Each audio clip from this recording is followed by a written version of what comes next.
Yeah. Check 1 2. What it do? We good? Nah, we ain't good. Let me switch this over.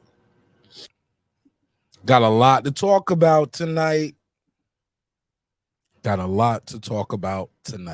How y'all feel? What's the deal? What's popping? What's happening? What's going on? You back in the lab with your favorite neighbor, your man Marq Nash. He is I am he. Talk of the town, talk of the streets.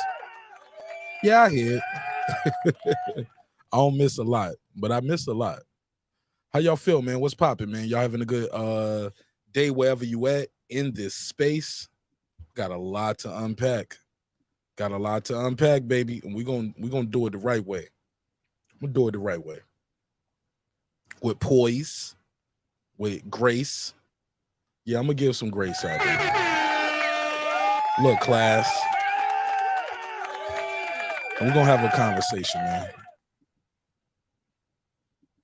And I don't expect everybody to like everything I say. I don't expect everybody to agree with everything I say. That's not what we're here for. That's not what we built this neighborhood on. Didn't build this neighborhood on go along to get along, and also didn't build this neighborhood on harboring and hoarding a place for disrespect to just run rampant. Nah, that ain't what we gonna do. It never heard of it. I'm cool with that. Hold on, let me check one thing real quick. Let me make sure y'all can make sure I got these phone lines open. It never heard of it. Early. Y'all can hear the drops, right? I just want to make sure y'all can hear the drops. Urban dance legend said, "Let's go, Bud." Already. Bud gonna cook this fish, man. You already know what time it is. You know where you at. You know where you at. All right. I got a good show planned for y'all tonight. As y'all can see by the thumbnail, the title, and the topics, y'all already know what we on. Y'all know where we at. Y'all know what we going to be doing until July 29th. July 29th will be a coronation. It will be a coronation of a new pound-for-pound king. And his name is Terrence Bud Crawford.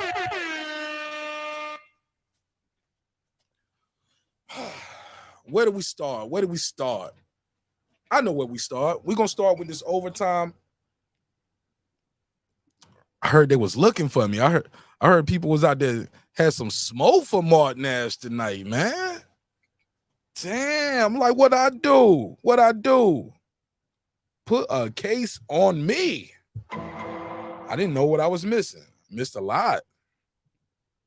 I'm telling y'all, man, I'm so focused on me and what I'm doing and building my show up. I missed a lot sometimes, you know what I'm saying? It's hard enough to keep up with the shows with the people that you rock with, let alone with people who don't rock with you. You know what I'm saying? So I apologize. I am uninformed with some of the things that are going on out here in these YouTube streets. Wow. But it appears my name is being mentioned sometimes, whether it's directly, indirectly, whatever. Don't bother me, homie. It never heard of it. You do you, I do me, and I'll just see you at the top if you make it, homeboy. You know what I'm saying? Just see you at the top if you make it. It's all good, bro. But whatever. Some of that stuff seems a little hypocritical when you really think about it on the surface of what's going on. And yeah, it's weird. It's weird to me. I'll address it in due time on this episode. I will address it, though. Y'all know I'm going to address the issue, right? But I hear it, though. I hear it. My name mentioned directly again. I'm like, what I do to you? And you, and you, and you. I did nothing to you, doggy. Did nothing to you. But I can, though. And I can give you something to talk about. But it is what it is.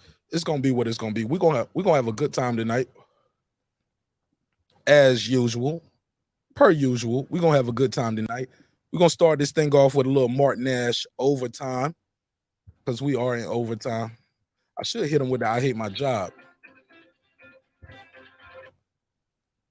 Hold on, fam.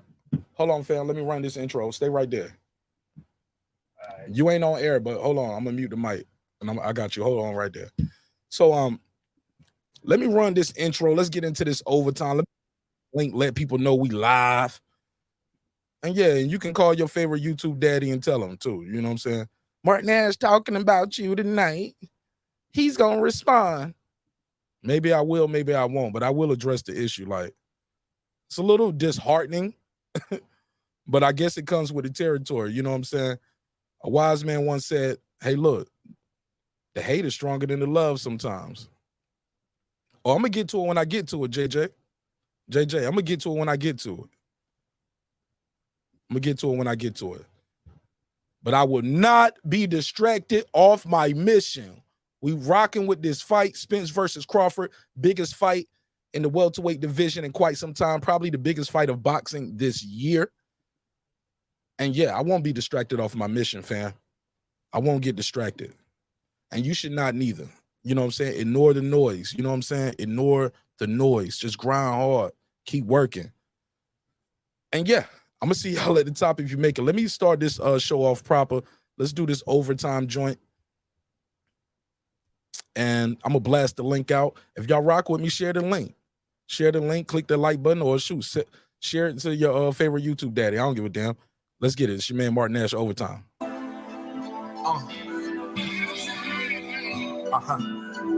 I was always told a true champion can be outpowered. They can lose the battle with speed. They can lose the battle of youth. Father time waits for no man, but they'll never be outsmarted. They'll find a way to win. Take the titles and the rings, accolades and the chains. Let's compare bar for bar, beat for beat with no names. It seems they selling their soul just to go gold.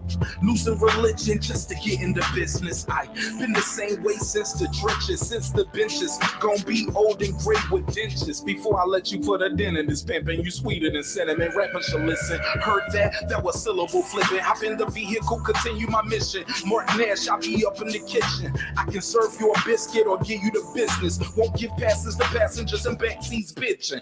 If you in my circle, gotta earn your keep. If not, I'm the Undertaker. Imagine all the earns I see. We lost friends along the way, but we didn't lose no sleep because the wolves don't run with the sheep. Feeling like a champ from the back to the ropes. Hey. Work so hard every day, I know. Hey. One day we gon' be sitting on top, sitting on top, looking down below. We made it. Yeah, we made it. We working, yeah, that's for never certain. Satisfied every day, we gotta grow. We gotta grow. We got so far we can go. You know. So we work overtime, Work. all the time, Push. overtime, Work. all the time, Push. overtime, Work. all the time, Push. overtime. Work. Been through the ups and downs, took a lot of hits. Trial and error, I tried it all but never quit. Heard them say you can reap what you sow, so I bet on myself even when the odds are low. Sometimes I admit myself, I get bored producing and mixing myself, still I record. A wise man said high risk, high reward. So I retort to what I do best, I do that. At your juggler like a brunette, who that? In jacuzzis with blondes, redheads and brunettes, serving back to back like a duplex. Haters get a suplex, then they crew next, I'm yelling who next? So much heart like I got two chests, so many death threats, I might need a few vests. One love, one guy, got one gun with me. If you plan to take me out, I'ma take you with me. Feeling like a champ from the back to the ropes. Hey. Work so hard every day, I know. Hey. One day we gon' be sitting on top, sitting on top, looking down below. We made it. Yeah, we made it. Working, yeah, that's for Never certain. satisfied every day, we gotta grow. We gotta grow. We got so far we can go. You know. So we work overtime, Work. all the time, Push. overtime, Work. all the time, Push. overtime, Work. all the time, Push. overtime. Marq, I got a question for you. What is it gonna take for you to take that leap of faith and really go out and get your dreams and your goals and everything you have out there that's waiting for you? Look, you're on the right path because you're working right now and you're competition sleep. Your competition still out celebrating their last victory while you in the gym, because you know the fairy tale's over. You're not gonna go out and buy a candy bar with a golden ticket in it and now you own Snickers, M&M, and Mars. It's not gonna happen, man. You gotta work and believe in yourself. Listen, you can't talk to people about $1 million deals, 6-figure deals, 5-figure deals, and you ain't even invested $100 into yourself. I believe we all are blessed with unique skills, talents, and gifts. I challenge each and every one of you to find yours. From the back to the ropes. Work so hard every day, I know. One day we gon' be standing on top, looking down me low. Saying we made it, we made it, Yeah, we made it. We working, yeah, that's for Never certain. satisfied, every day we gotta grow. We gotta grow. We got so far we can go. You know. So we work overtime, Work. all the time, Push. overtime, Work. all the time, Push. overtime, Work. all the time, Push. overtime. Work.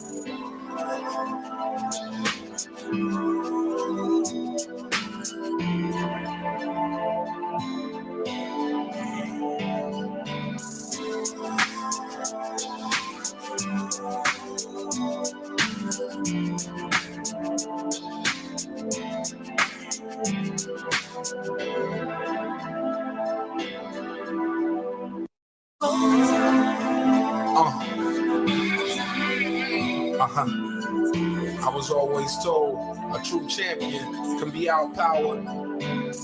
They can lose the battle with speed. They can lose the battle of youth. Father Time waits for no man, but they'll never be outsmarted. They'll find a way to win. Take the titles and the rings, accolades and the chains. Let's compare bar for bar, beat for beat with no names. It seems they selling their soul just to go gold.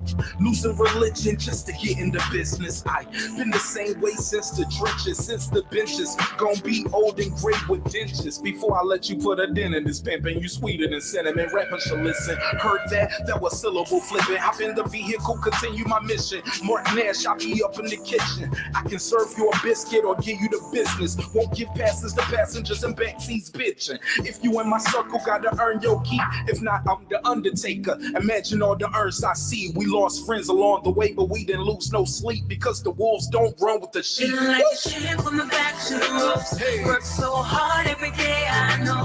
One day we gon' be standing on top, looking down me low. Saying we made it, we made it, Yeah, we made it. We working, yeah, that's for Never certain. satisfied, every day we gotta grow. We gotta grow. We got so far we can go. You know. So we work overtime, Work. all the time, Push. overtime, Work. all the time, Push. overtime, Work. all the time, Push. overtime. Work. Been through the ups and downs, took a lot of hits. Trial and error, I tried it all but never quit. Heard them say you can reap what you sow, so I bet on myself even when the odds are low. Sometimes I admit myself, I get bored producing and mixing myself, still I record. A wise man said high risk, high reward. So I retort to what I do best, I do that. At your juggler like a brunette, who that? In jacuzzis with blondes, redheads, and brunettes. Serving back to back like a duplex. Haters get a suplex, then they crew next, I'm yelling who next? So much heart like I got two chests. So many death threats, I might need a few vests. One love, one God, got one gun with me. If you plan to take me out, I'ma take you with me. Feeling like a champ from the back to the ropes. Work so hard every day, I know. One day we gon' be standing on top, looking down me low. Saying we made it, we made it, Yeah, we made it. We working, yeah, that's for Never certain. satisfied, every day we gotta grow. We gotta grow. We got so far we can go. You know. So we work overtime, Work. all the time, Push. overtime, Work. all the time, Push. overtime, Work. all the time, Push. overtime. Mark, I got a question for you. What is it gonna take for you to take that leap of faith and really go out and get your dreams and your goals and everything you have out there that's waiting for you? Look, you're on the right path because you're working right now and your competition sleep. Your competition still out celebrating their last victory while you in in the gym, cause you know the fairy tale's over. You're not gonna go out and buy a candy bar with a golden ticket in it, and now you own Snickers, M&M, and Mars. It's not gonna happen, man. You gotta work and believe in yourself. Listen, you can't talk to people about $1 million deals, 6-figure deals, 5-figure deals, and you ain't even invested $100 into yourself. I believe we all are blessed with unique skills, talents, and gifts. I challenge each and every one of you to find yours. From the back to the ropes, work so hard every day.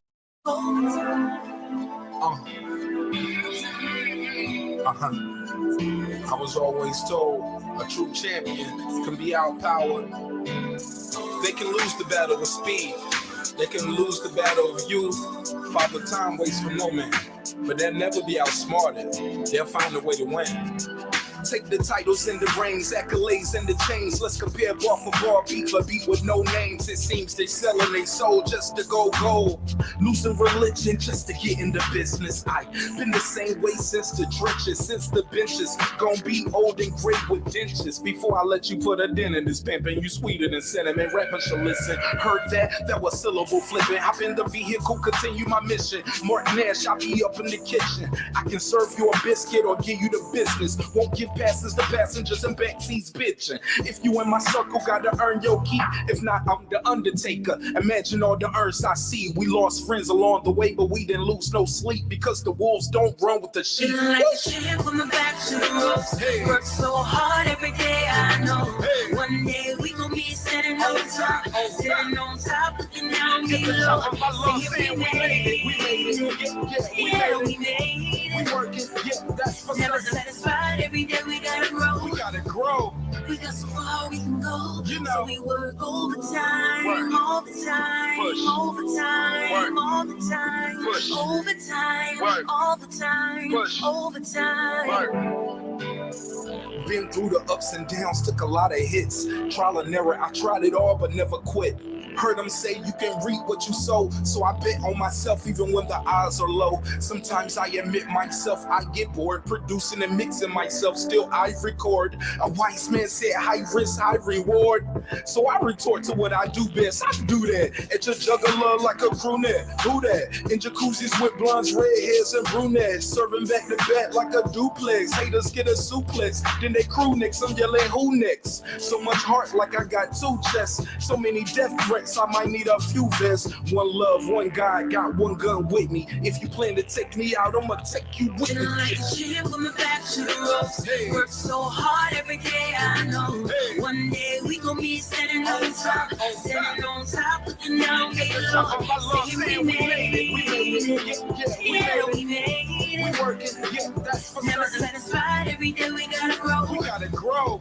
We got so far we can go. You know. So we work overtime, Work. all the time, Push. overtime, Work. all the time, Push. overtime, Work. all the time, Push. overtime. Mark, I got a question for you. What is it gonna take for you to take that leap of faith and really go out and get your dreams and your goals and everything you have out there that's waiting for you? Look, you're on the right path because you're working right now and your competition sleep. Your competition's still out celebrating their last victory while you in the gym because you know the fairy tale's over. You're not gonna go out and buy a candy bar with a golden ticket in it and now you own Snickers, M&M, and Mars. It's not gonna happen, man. You gotta work and believe in yourself. Listen, you can't talk to people about $1 million deals, 6-figure deals, 5-figure deals, and you ain't even invested $100 into yourself.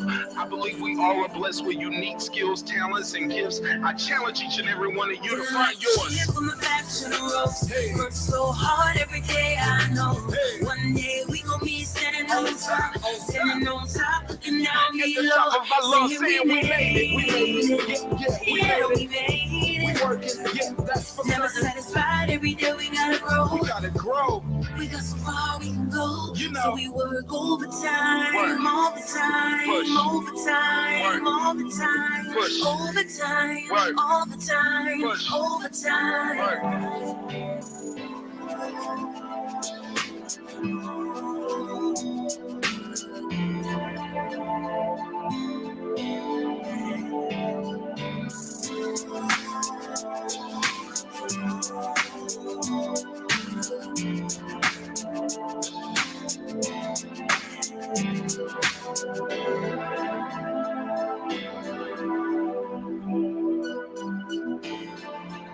All right, I'm ready. Y'all ready? All right, let's do this thing, man. Let's do this thing. Let's start this show off. I appreciate y'all patience with me getting this show started. Had to take a call, had to get everything shared out to all the people who will support the show in a major way. But we about to get into it, man. It's your man, Marq Nash, Breaking Beats. Let's run the real intro. 20 seconds or less. I'll see y'all. Let's get it. Let's show that real, man. Show that real. Show some of that work. A lot of these dudes be doing a lot of talking, a lot of hating. Ain't got no work to show. Yeah, my intro shows some work, baby. Let's do it. This that squad sound. Y'all know what this is. Nash. It's me, baby. I heard you was looking for me, hater.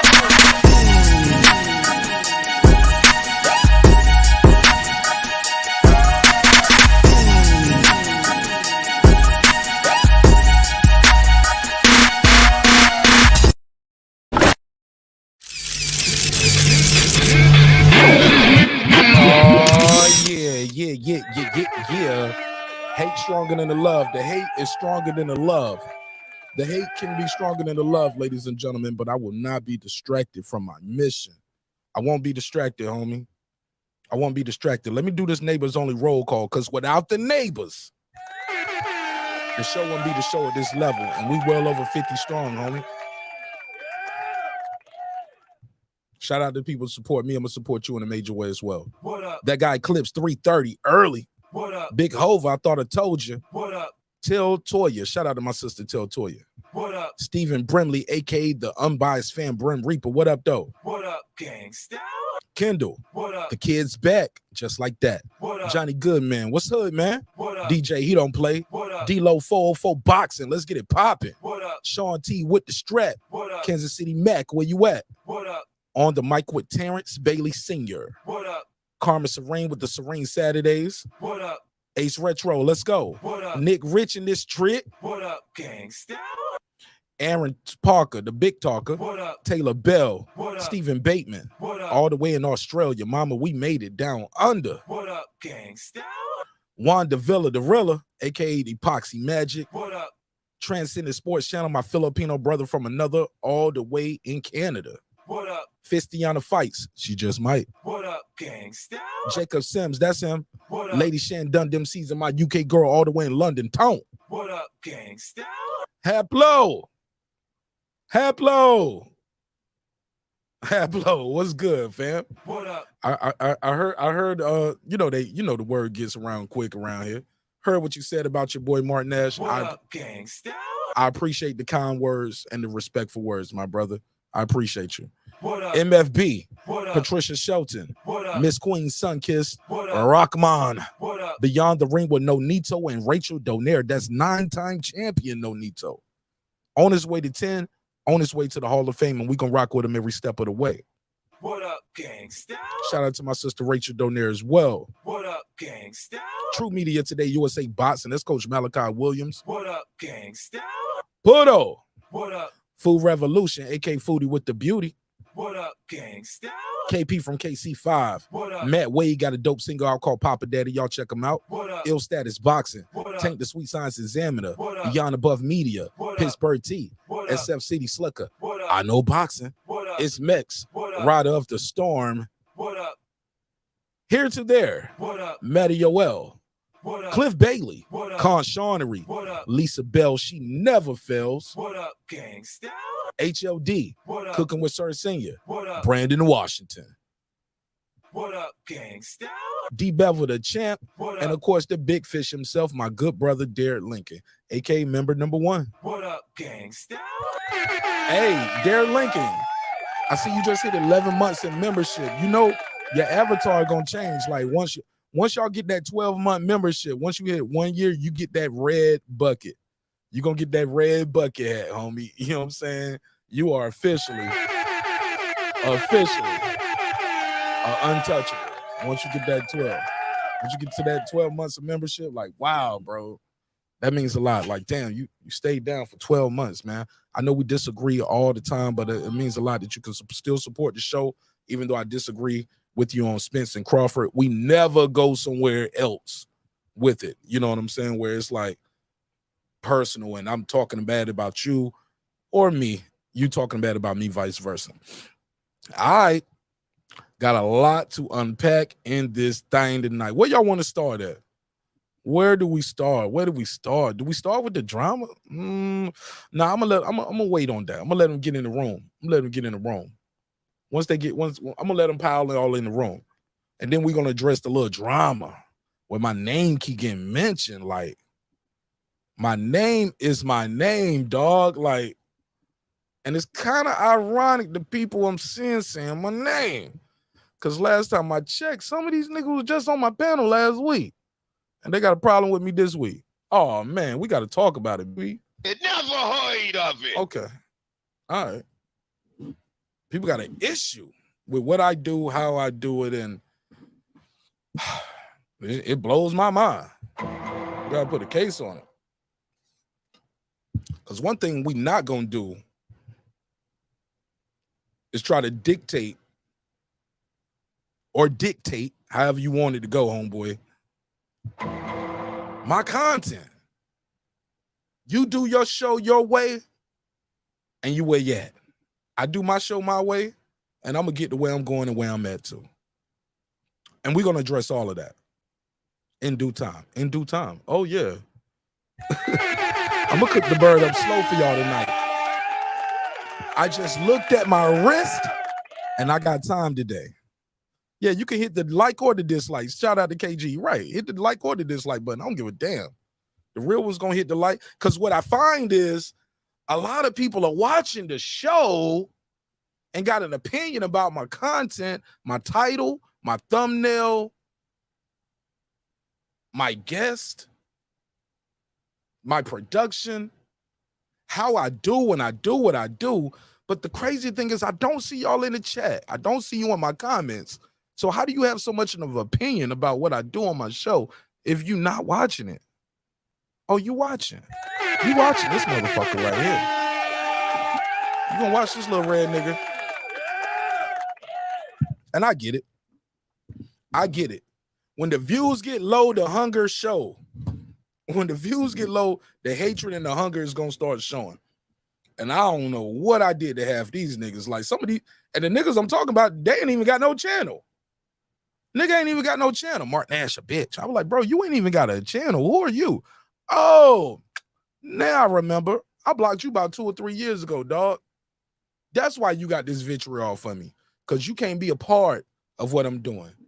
And ladies and gentlemen, I don't care what you're doing in life, whether you're a content creator, you're trying to start a business, you selling hair weaves, selling mixtapes, you got a courier service, you truck driving. Whatever you doing, always remember some people will tear down everything you building if they can't be a part of it. Let me say that again. Stop this beat, man. I need y'all to hear that. Some people will tear down everything you building if they can't be a part of it. And they can say all they want to about, I ain't trying to be a part of your fuck shit, nigga. All right. You got me on your mind. And you got my dick on your breath. You know what I'm saying? Niggas wake up. Niggas wake up on my dick. Eat some breakfast first, homie. Eat some breakfast first. Like you, nigga. I know you ain't talking about me, dog. You? What? You been on my dick, nigga. You love my style. The fuck? Oh, we gonna talk about it. But let's be clear, man. I'm not going to tell nobody how to run their content. I'm not going to attempt to tell you who. Bro, we just talked about this the other day. Oh, no, he said, pause. No, that's a Nas bar. That's what Nas said to Jay-Z. He said, hold on, I know you ain't talking about me, dog. You, what? You been on my dick, nigga. You love my style. Fuck Jay-Z. I fuck with your soul and eat the whip. Yeah, that's the Nas bar. Brandon, I'm disappointed that you didn't know that. You already know that. We will be taking the show on the road. Spence Crawford, Vegas.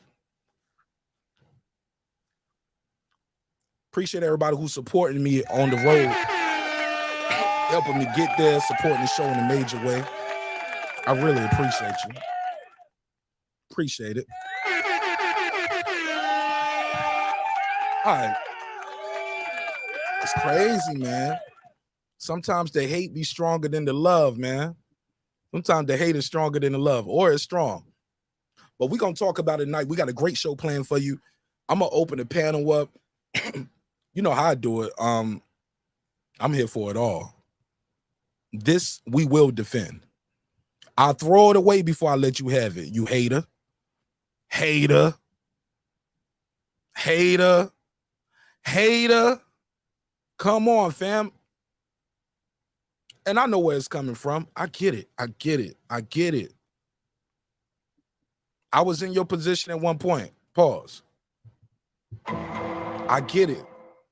I understand the frustration. But that ain't the way to go, doggy. That ain't the way to go. Step your grind up. Step your game up. Work hard. You know what I'm saying? Don't just jump on other people's panels and be trying to use that as a launching pad to disrespect Marq Nash, who ain't never disrespected you, dog.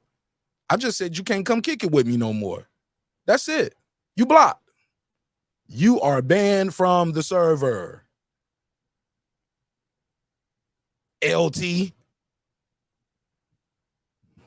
I'll address the zookeeper later. I'll address the zookeeper. But let me get back to where I was at. Because there's a lot of goofiness going on in this boxing team. And we got a lot to talk about. And we got a lot to unpack. Let's break it. Let's break it down. This was another reason why they mad too. You know what I'm saying? I laughed them. Let's just keep it a buck. A lot of these YouTube daddies was here before I got started. I might have been at 500 subs. They might have been at 1,000 or a couple thousand. And I passed them. Then I passed them again and again and again. And they get mad at y'all when they see y'all in the chat supporting the show. They get mad at y'all when they see y'all donate like President Jafar. Shout out to President Jafar helping your boy Marq Nash. What do you mean by that? Your back is broken. What, a vertebrae or what portion? Spinal. Yeah. Shout out to President Jafar helping me get to Vegas, because we going to Vegas, baby. And we're going to support this event. We're going to support these fighters. This is a big event. And I'm telling y'all, this is a distraction. Do not get distracted, ladies and gentlemen. Do not get distracted. Do not stray away from what I came to say. Let me give President Jafar the $2 super chisel. I'll give you the $2. You give him the $2. All right, pay him the $2. Oh, pay the $2. Shout out to Stephen Bateman all the way in Australia. Mama, we made it down under. Oh, yeah. They get mad at that, too. But I get it. They be watching the show. No chat, no comment after the video post. But they want to sneak this on their videos. Or they want to bite the style. Act like, oh, I ain't even watching your show. I ain't even know you did that shit, nigga. I ain't even know. Nigga, you know. I'll give you the $2. You give him the $2. All right, pay him the $2. Oh, pay the $2. But I ain't here for the drama, because at the end of the day, you are not my enemy, dog. You're not my enemy. You're not my enemy. I am so focused on my mission and my goal and supporting the people that I rock with. I miss a lot of things. So it's a lot of things going on out here that I don't even know what's going on until people start sending it to me, tell me my name is being mentioned. Or I might just pull up, say, what's up, salute, blah, blah, blah. And then I'm going to or I might leave. I might not, just because y'all see me say what's up or salute or peace or shout out to the host, smash the like button, subscribe if you're new to the channel. That don't mean I'm still there. I don't know everything that's going on until my phone starts ding, ding, ding, ding, ding, ding, ding, ding. I'm like, oh, I heard this nigga ready for war. Well, where that fool at? Okay, that's another bar right there. That's a Jay-Z bar right there. All right. So it's new information to me. It's always new information to me. Like a lot of that shit, it don't even make it in my radar, dog. Because I tell the people that's closest to me who really rock with me, I'm like, don't even send me that shit, bro. When niggas talking crazy about me, disrespecting me, got my name in their mouth, don't even send it to me, dog. Please don't. You know what I'm saying? I'm gonna start looking at you different. You know what I'm saying? Like, what's your goal? What you want me to make diss videos? I'm not focusing on no content creators, dog. Diss me, you may never hear a reply from it. Or then again, I might do a Drake and back to back this motherfucker if you want it. But then again, you might not. Depends on my mood. So I'm in a mood tonight. I might talk about it a little bit, and I am gonna talk about it. I'm gonna address a couple of issues. And I will name some names tonight. Bots and scientists. Yeah, I'll say what I need to say. I ain't running from nothing, dog. You know what I'm saying? But one thing we not gonna do is give anybody clout and I'm not gonna let them have the luxury of what I built here, what I built, what we built. But you heard it right the first time, what I built. I know. I see why some of the bigger channels don't even rock with a lot of this shit, man. They stick to themselves because this shit is so toxic. I ain't bothering nobody, but they wake up with, you know what I'm saying? Niggas wake up on your dick. They ain't even eat breakfast yet. Still got your name in their mouth. For what? Hold on, homie. Let me play this shit early. I know I always close the show with this, but let me understand. I want y'all to understand this shit. And I mean this. I play the drop every night, but it still ain't getting to y'all. Let me say this again. I built this shit. Me. Brick by brick. And I'll be damned if I let you tear it down just because you don't like the way another nigga talk. I throw it all away before I let you have it, dog. I throw it away before I let you have it. You will never dictate my topics, my title, my thumbnail, how I engage with my audience, when I engage with, who I engage with, who I allow on, who I don't allow on, who I rock with, who I don't rock with. You will never do that. I will throw it away before I let you have it. Y'all niggas mentally and emotionally weak. And I tell your mama that. A lot of y'all dudes out there are mentally and emotionally weak. And since you can't be a part of what I got going on because you blocked, you can't even talk in the chat right now because you blocked. You been blocked because you been a hater. You been a racist. Straight, utter, no excuse around it. Call me straight N-words with the hard ER. But you get around other people and you, oh man. Y'all better leave me alone tonight. I'm in my mood.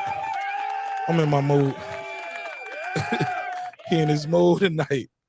Oh yeah, we're gonna have a good one. Wherever y'all at, man, take a shot for your boy Martinez. Cause I'm gonna drink some water tonight. Cause I need to be on point at all times. I might take a shot later, but yeah, y'all take a shot for me right now, cause I'm in my mood right now. The hating must stop, especially unnecessary hating. Like, bro, what did I do to you? Nothing. All I do is click the like button, tell you salute, good show, keep up the good work. Might send a super chat, might have sent a cash chat. Don't see you in the chat, though. Don't see you in my comments, but you sneak dissing in your video or you direct dissing in your videos, however you want it to go. That shit ain't get no play in over my ride, bro. I'm not going to take the bait. I know what it is. It's a ploy. It's just a ploy. It's cloud chasing. That's cloud chasing. When you wrenched up on a nigga's show, you joining this panel, he talking to you, showing you love and support and all of that shit. You don't like my opinion about a boxing topic or my take or the way I deliver my content or who I got on my panel, and then you disrespecting me or you trying to create a space for people to disrespect me for what, dog? But it's more than one. It's more than one. This shit been going on for a couple days now. It's been going on for a couple days around this community. And I get it. You got to do what you got to do, dog. Do what you got to do, man. That's how you got to get your bars off. Get your bars off. You ain't doing nothing but helping me, because a lot of y'all, you shall remain nameless for fucking with me, you shall forever remain nameless. You'll never get no bump in my ride. And if somebody pull up, say your name, I kick them off too. I don't care if you wrenched up, modded up. Well, I ain't got no wrenches no more. I wanted to be clear. I want everybody to say whatever you wanted to say. Whenever you wanted to say it, however you want to say it, say it. Say it. I want to know what you really think. Shout out to the new member in the building, Pound for Pound Boxing. Wrong button. What do you mean by that? I said shout out to the new member. What up? Great channel. Pound for Pound Boxing got a great channel. Pound for Pound. Am I always in your comments over there showing love and support? Factor Cap. Do we agree on everything? Absolutely not. But do I use my platform to try to bring you down? Never heard of it. Never heard of it. Motherfuckers too accessible. We can have a conversation. We can agree to disagree, but all that sneak dissing, homie, shit for caskets, dog. That shit for caskets. And really, you're showing me more about you in the process. Somebody put a battery in your back. Somebody wound you up like a little doll and told you what to do. You can't reach out to me because you can reach out to me to send me the link for your show. Whenever you want to go live, share the link, bro. Pull up, support. You send me the link for that, but you got a problem with my content. Instead of reaching out to me that way, you want to hit the button and name drop. And a shout out to all the people in the chat who did not take the bait. Shout out to all the real ones who was like, I'ma just ignore that. Marq Nash ain't doing nothing to you. I just saw you on his panel. Nodding off. Did nothing to a lot of these dudes, man. But it is what it is. It's gonna be what it's gonna be. I wish you nothing but health, wealth, and prosperity. All of them. Because it's too many to name. And I ain't trying to get into a pissing contest with none of these dudes, man. Like, I really think I gave them too much of my time right now already. It's just disheartening, disappointing that this is what we had in 2023, y'all. Motherfuckers want to turn YouTube boxing community into battle rap. If you don't like what I'm saying, doggy, click the dislike button and go somewhere else where you like what they saying. That's simple. The StreamYard is available for everybody. I did a whole video telling people how to use the StreamYard, how you put the banners up, how you do the graphics, how you do the backgrounds, how I do the drops. I did that years ago. Who knew I was creating who knew I was creating the Frankenstein dudes who was gonna later come back and try to diss me? For what? Because you just don't like my opinion? Nah, bro. You don't like my opinion, you don't like my opinion. But we ain't gonna argue about my opinion. Nah, we ain't gonna do that. What up, gangsta? We're not gonna continue to go back and forth about what my opinion is, right? My opinion is a fact. All right, so it is what it is. Like I said, man, it's gonna be what it's gonna be. And I will drop that link. The phone lines will be open. Let me make sure I got the phone lines open now. You can call in and voice your opinion. But all that extra shit, man, like bro, the thing that bothers me the most is I don't be bothering none of these folks, yo. I stay in my little bubble over here in my neighborhood doing what I do. I made one mistake with one person one time, in my opinion. I thought we were cooler than what we were, and I made a little comment and in his chat, and I said it jokingly. I thought we could joke like that because shit, I mean, I've been on your panel. I shouted you out in interviews where I've referred to your interview, and I cracked the joke. I know you're a Spence guy. I'm a Crawford dude. Like, who we think gonna win the fight? But I just made a little joke here and there, like, oh man, you got offended. I was like, shit, you ain't get offended with the super chat or the cash app I sent. All right, whatever. It is what it is. All right, maybe I should have put $1 behind it. Maybe I could have cracked my joke then in peace. Could have cracked my joke in peace then. But I get it, man. Y'all niggas ain't got shit to talk about some nights, and y'all were like, you know what we gonna do? Just to get them. Bro, people know who you talking about. But me, in my mind, if you ain't addressing me directly, I don't respect it, homie. You ain't talking about me, shit. I don't care how many people say, oh, well, you know he was talking about you. I'll be like, no, he won't. I'll be like, my name easy to say. It's 8 letters, Marq Nash. And I spelled that Marq with a Q because I question everything. People got a problem with me questioning things. Why he saying this? Like, he shouldn't say that. Bro, I don't worship no man walking this earth, yo. I worship my wife and my daughter. Period, dog. I don't worship no YouTube daddy. Oh, yeah, and I coined that phrase, too. My back is broken. What, a vertebrae or Yeah, that's my bar. Spinal. Don't let nobody else tell you different. I don't care how they remix it. Just tired of the sucker shit, doggy. Tired of the sucker shit. You ain't got to address me directly or indirectly. Focus on your audience. Focus on building your audience. Focus on your content. Get you a phone line or something. Make your graphics better. Get a better mic. Get a soundboard. Invest in yourself instead of investing in hate. Trust me, you will get further in life. And that's on me, nigga. Shout out to Q to God. 818. Tell them your name, where you from, family. Hey, yo, what up, Marq? This is the boxing scientist from SoCal. Salute. What up, though? Oh man, I'm just chilling on my break at work, and I know exactly what set you off, man. And nah, you don't know what set me off. You really don't know because I ain't say it. But name. But I don't want no name dropping. I think I know. Nah, I'm gonna tell you what set me off. In a minute, you stick around the show long enough tonight, you gonna hear it. Cause I ain't said it yet. People think they know, but they don't know. Well, you know what I've been noticing in the YTBC lately, man, is a lot of these fucking snitches.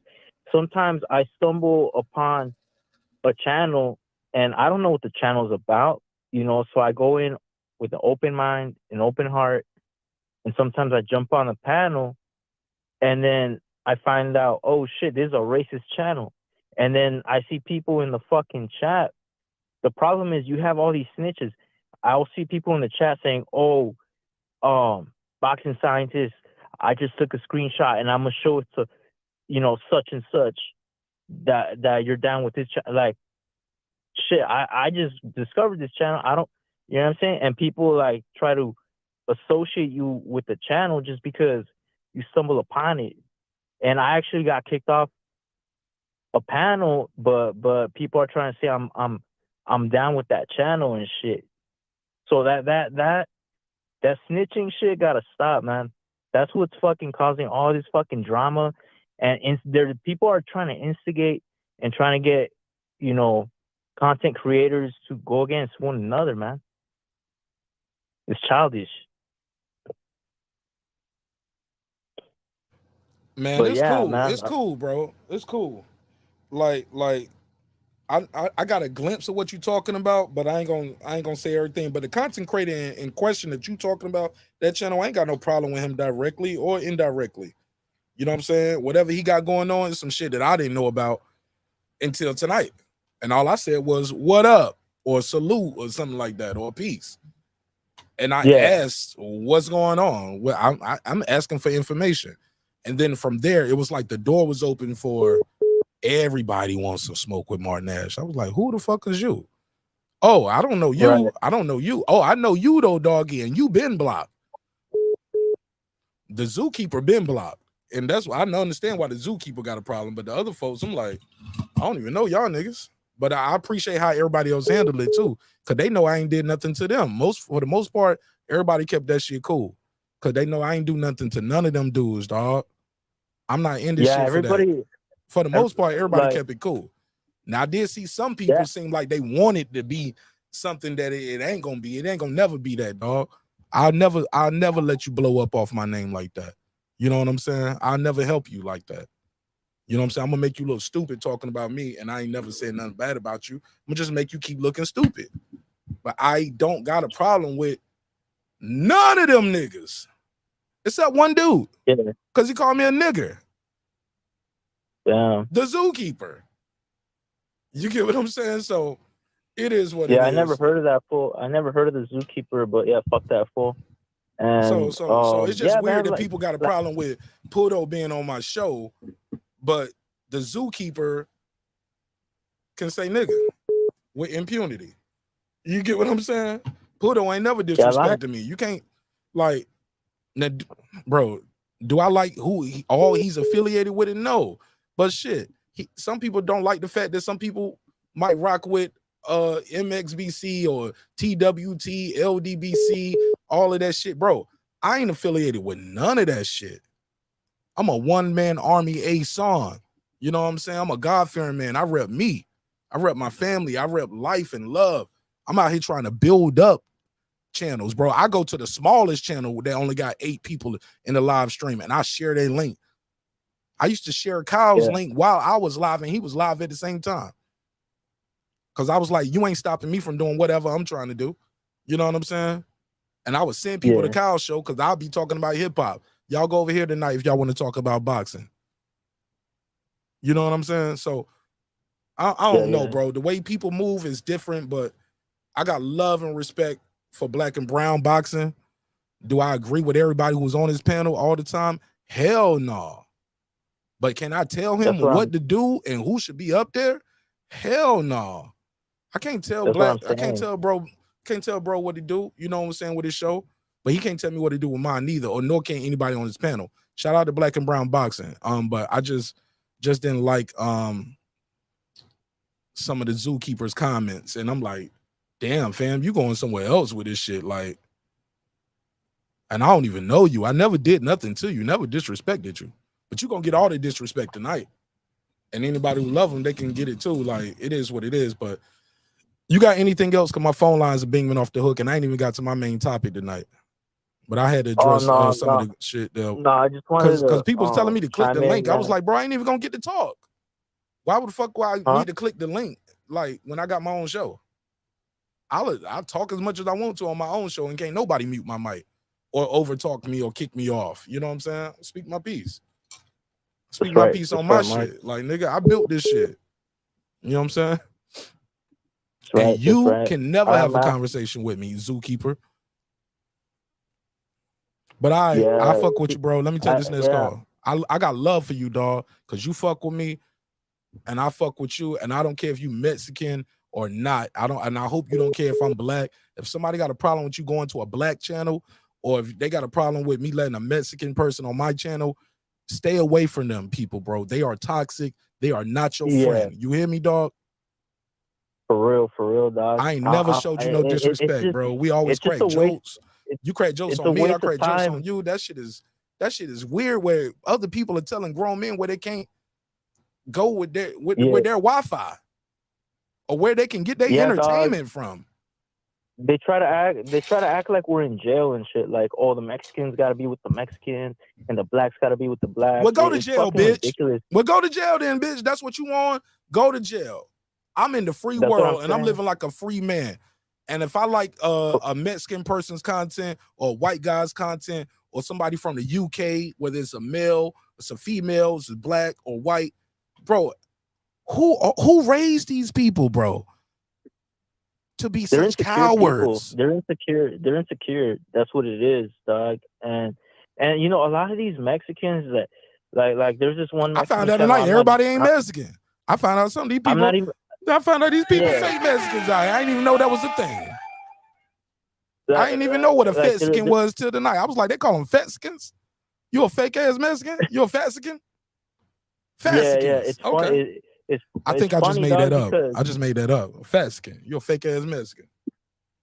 Shout out to me. But you know what's funny, dog? Like, real quick before I leave, it's usually the fake Mexicans that can't even speak Spanish, that they feel insecure, so they, you know, if they see me on a black channel or talking to a black person or whatever, then you're not real Mexican, you know, boy, and they can't even speak Spanish. and shit. Like they don't have, they lost touch My with name the is roots and shit. Marquez. You know what I'm saying? My name is Marquez. Like, okay. Some people say Marcus or Mark, but it's Marquez. They got a problem with Marquez. Yeah, my name is Marquez. With the Z. I didn't even know that. Yeah, I'm Marquez. Oh shit. If you want to do cool. to the actual Spanish, the actual translation, it's Marquez. People just call me Marcus with a Q. You know what I'm saying? But I'm Mark to y'all. But come on, man. I am your brother, boxing scientist. Yeah, you're my carnal, bro. You already know. I got love for you, bro. Don't let nobody tell you can't watch my show, bro. So I'm gonna look at you funny, like, damn, you let grown men control your Wi-Fi, bro. Because I let you cook, I give you your space. You get to talk freely about what I don't tell you you got to pick for the black fighter or I'm boot you off for time, y'all. Bro, we had the whole one hand method segment, part 1 and part 2. And we still cool, bro. I disagree with you on that, but you know I got love for you, bro. I know you're not judgmental, bro. That's why I fuck with you, dog. And you know what? Like the whole racial thing is a waste of time. It's like we need each other, bro. We need each other. You can call a black guy the N-word, 100 times, but he's still gonna be black. Like he's not gonna be like, oh, I don't want to be black anymore, or vice versa. Like you could say racial slurs, Mexican racial slurs to me. Like I'm still gonna be proud to be Mexican. Like you're not gonna take that from me and shit. Like it's a waste of fucking time, bro. And it's a waste of energy and it's exhausting and shit. Yeah, man. But man, thank you for having me, bro. I gotta go back to work. Man, God bless you and your family, bro. Everybody in the neighborhood. I'm going live this Sunday. You going live? Whoever can make it. I'm going live for the first time, bro. Bro, you need to be a member to the channel, bro, so I can support it like you support me. I want to support you like you support me, but I need you to join this neighborhood, dog. It's like buying me a beer. Buy me a beer, bro. Buy me one beer. I'm gonna do it. But I'm gonna be in that bitch though. I'm gonna be in that bitch trolling too. I'm being that Marquez. Pay my car. I'm almost done paying my car off. Really? As soon as I do that. How much you need to pay it off? How much you need? Just like 5 G's left. Never mind. I can't help with that, nigga. I thought you were gonna say $5. I thought we was gonna swap it out. I was like, well, my membership is $2.99. I got $2.99 for your carpet. Well, shit, nigga, you got 5 G's. I will as soon as I can, bro. It's just no. You good. But I'm gonna support you regardless. But thank you so much. You gonna have an opening panel or you just gonna cook? How you doing it? I'm thinking I'm gonna cook for at least 5 minutes at first, and then shoot me an email. Let me help you build it up. I got an idea to help you with your show, bro, and I'm gonna give you some valuable information. Yeah. You can ask anybody, bro, out there, bro. I have helped a lot of these dudes, a lot of them, and they took my wrench, tied me out, make sneak diss videos. You wouldn't believe, but it's in my heart, bro. Like I was raised well. Well. You know what I'm saying? I'm a God-fearing man. You know what I'm saying? Yeah. And I believe in giving people the benefit of the doubt. Only God, bro. Now I feel I feel some other shit too. I feel prison. I connect with you, bro, and it doesn't matter. Like I never been to Georgia. I haven't met you in person, bro, but I feel like I know you and shit. And so like, yeah, man, I would appreciate any tips, any advice, bro, because I'm gonna bless you, bro. I'm gonna bless you with a free crash tutorial. You've been rocking with me for a minute, and I believe your heart is in a good space. You know what I'm saying? And I want to be a part of the solution, not part of the problem. And when I show you this love and I help you out, either you just a fucked up person, or I'm just gonna be the fool for the last time. You get what I'm saying? But you're gonna be that person like, nah, man, Marq Nash is different. You know what I'm saying? Or these people are different. Yeah. Like for the people trying to say all black people are this, you can be like, nah, I got a friend named Marq Nash. I ain't never met him in life, but he showed me how to get money with a Wi-Fi. Yeah. You know what I'm saying? He helped me with my production. For real. He showed me the equipment. He showed me the cheapest version that I can get started with. I can do this and do that. And like, you gonna see, bro, I'm everything I said I was. And everybody who ever met me on this motherfucker, because I met a lot of these dudes.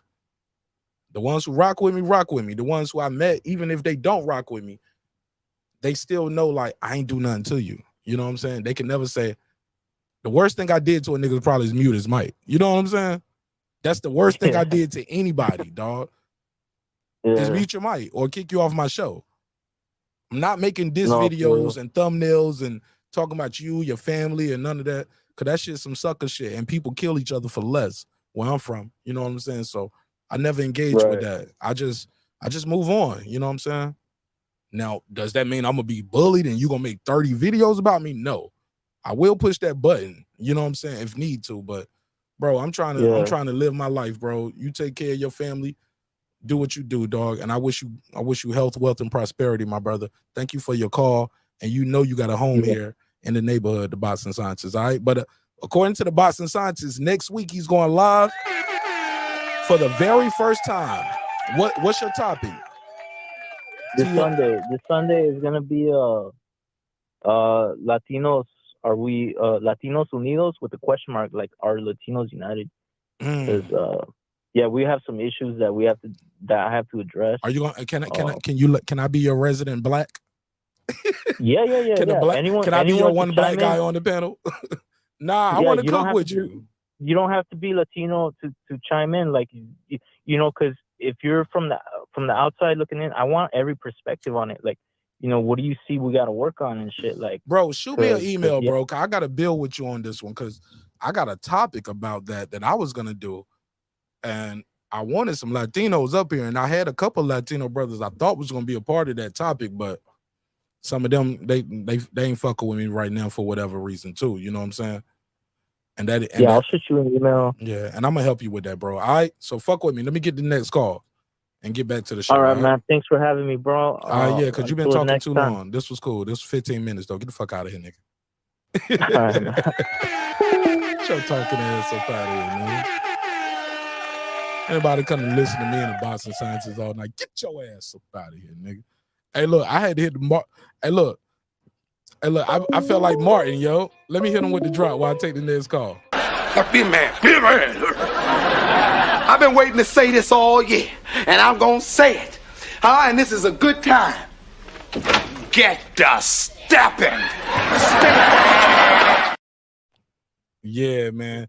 Yeah, I had to get the Boxing Scientists out of here for a little bit. I like the Boxing Scientists, though. And I didn't hang up on them. That was just entertainment. It's just a funny way to end the call. Yeah, man. Hello? Yeah, shout out to my guy right here. Caller, tell him your name, where you from. 410. You got the flow. Hey, this is Jerry the Roach Killer. Oh, shit. He with the smoke. Let's go, Jerry from Baltimore. Welcome home, my brother.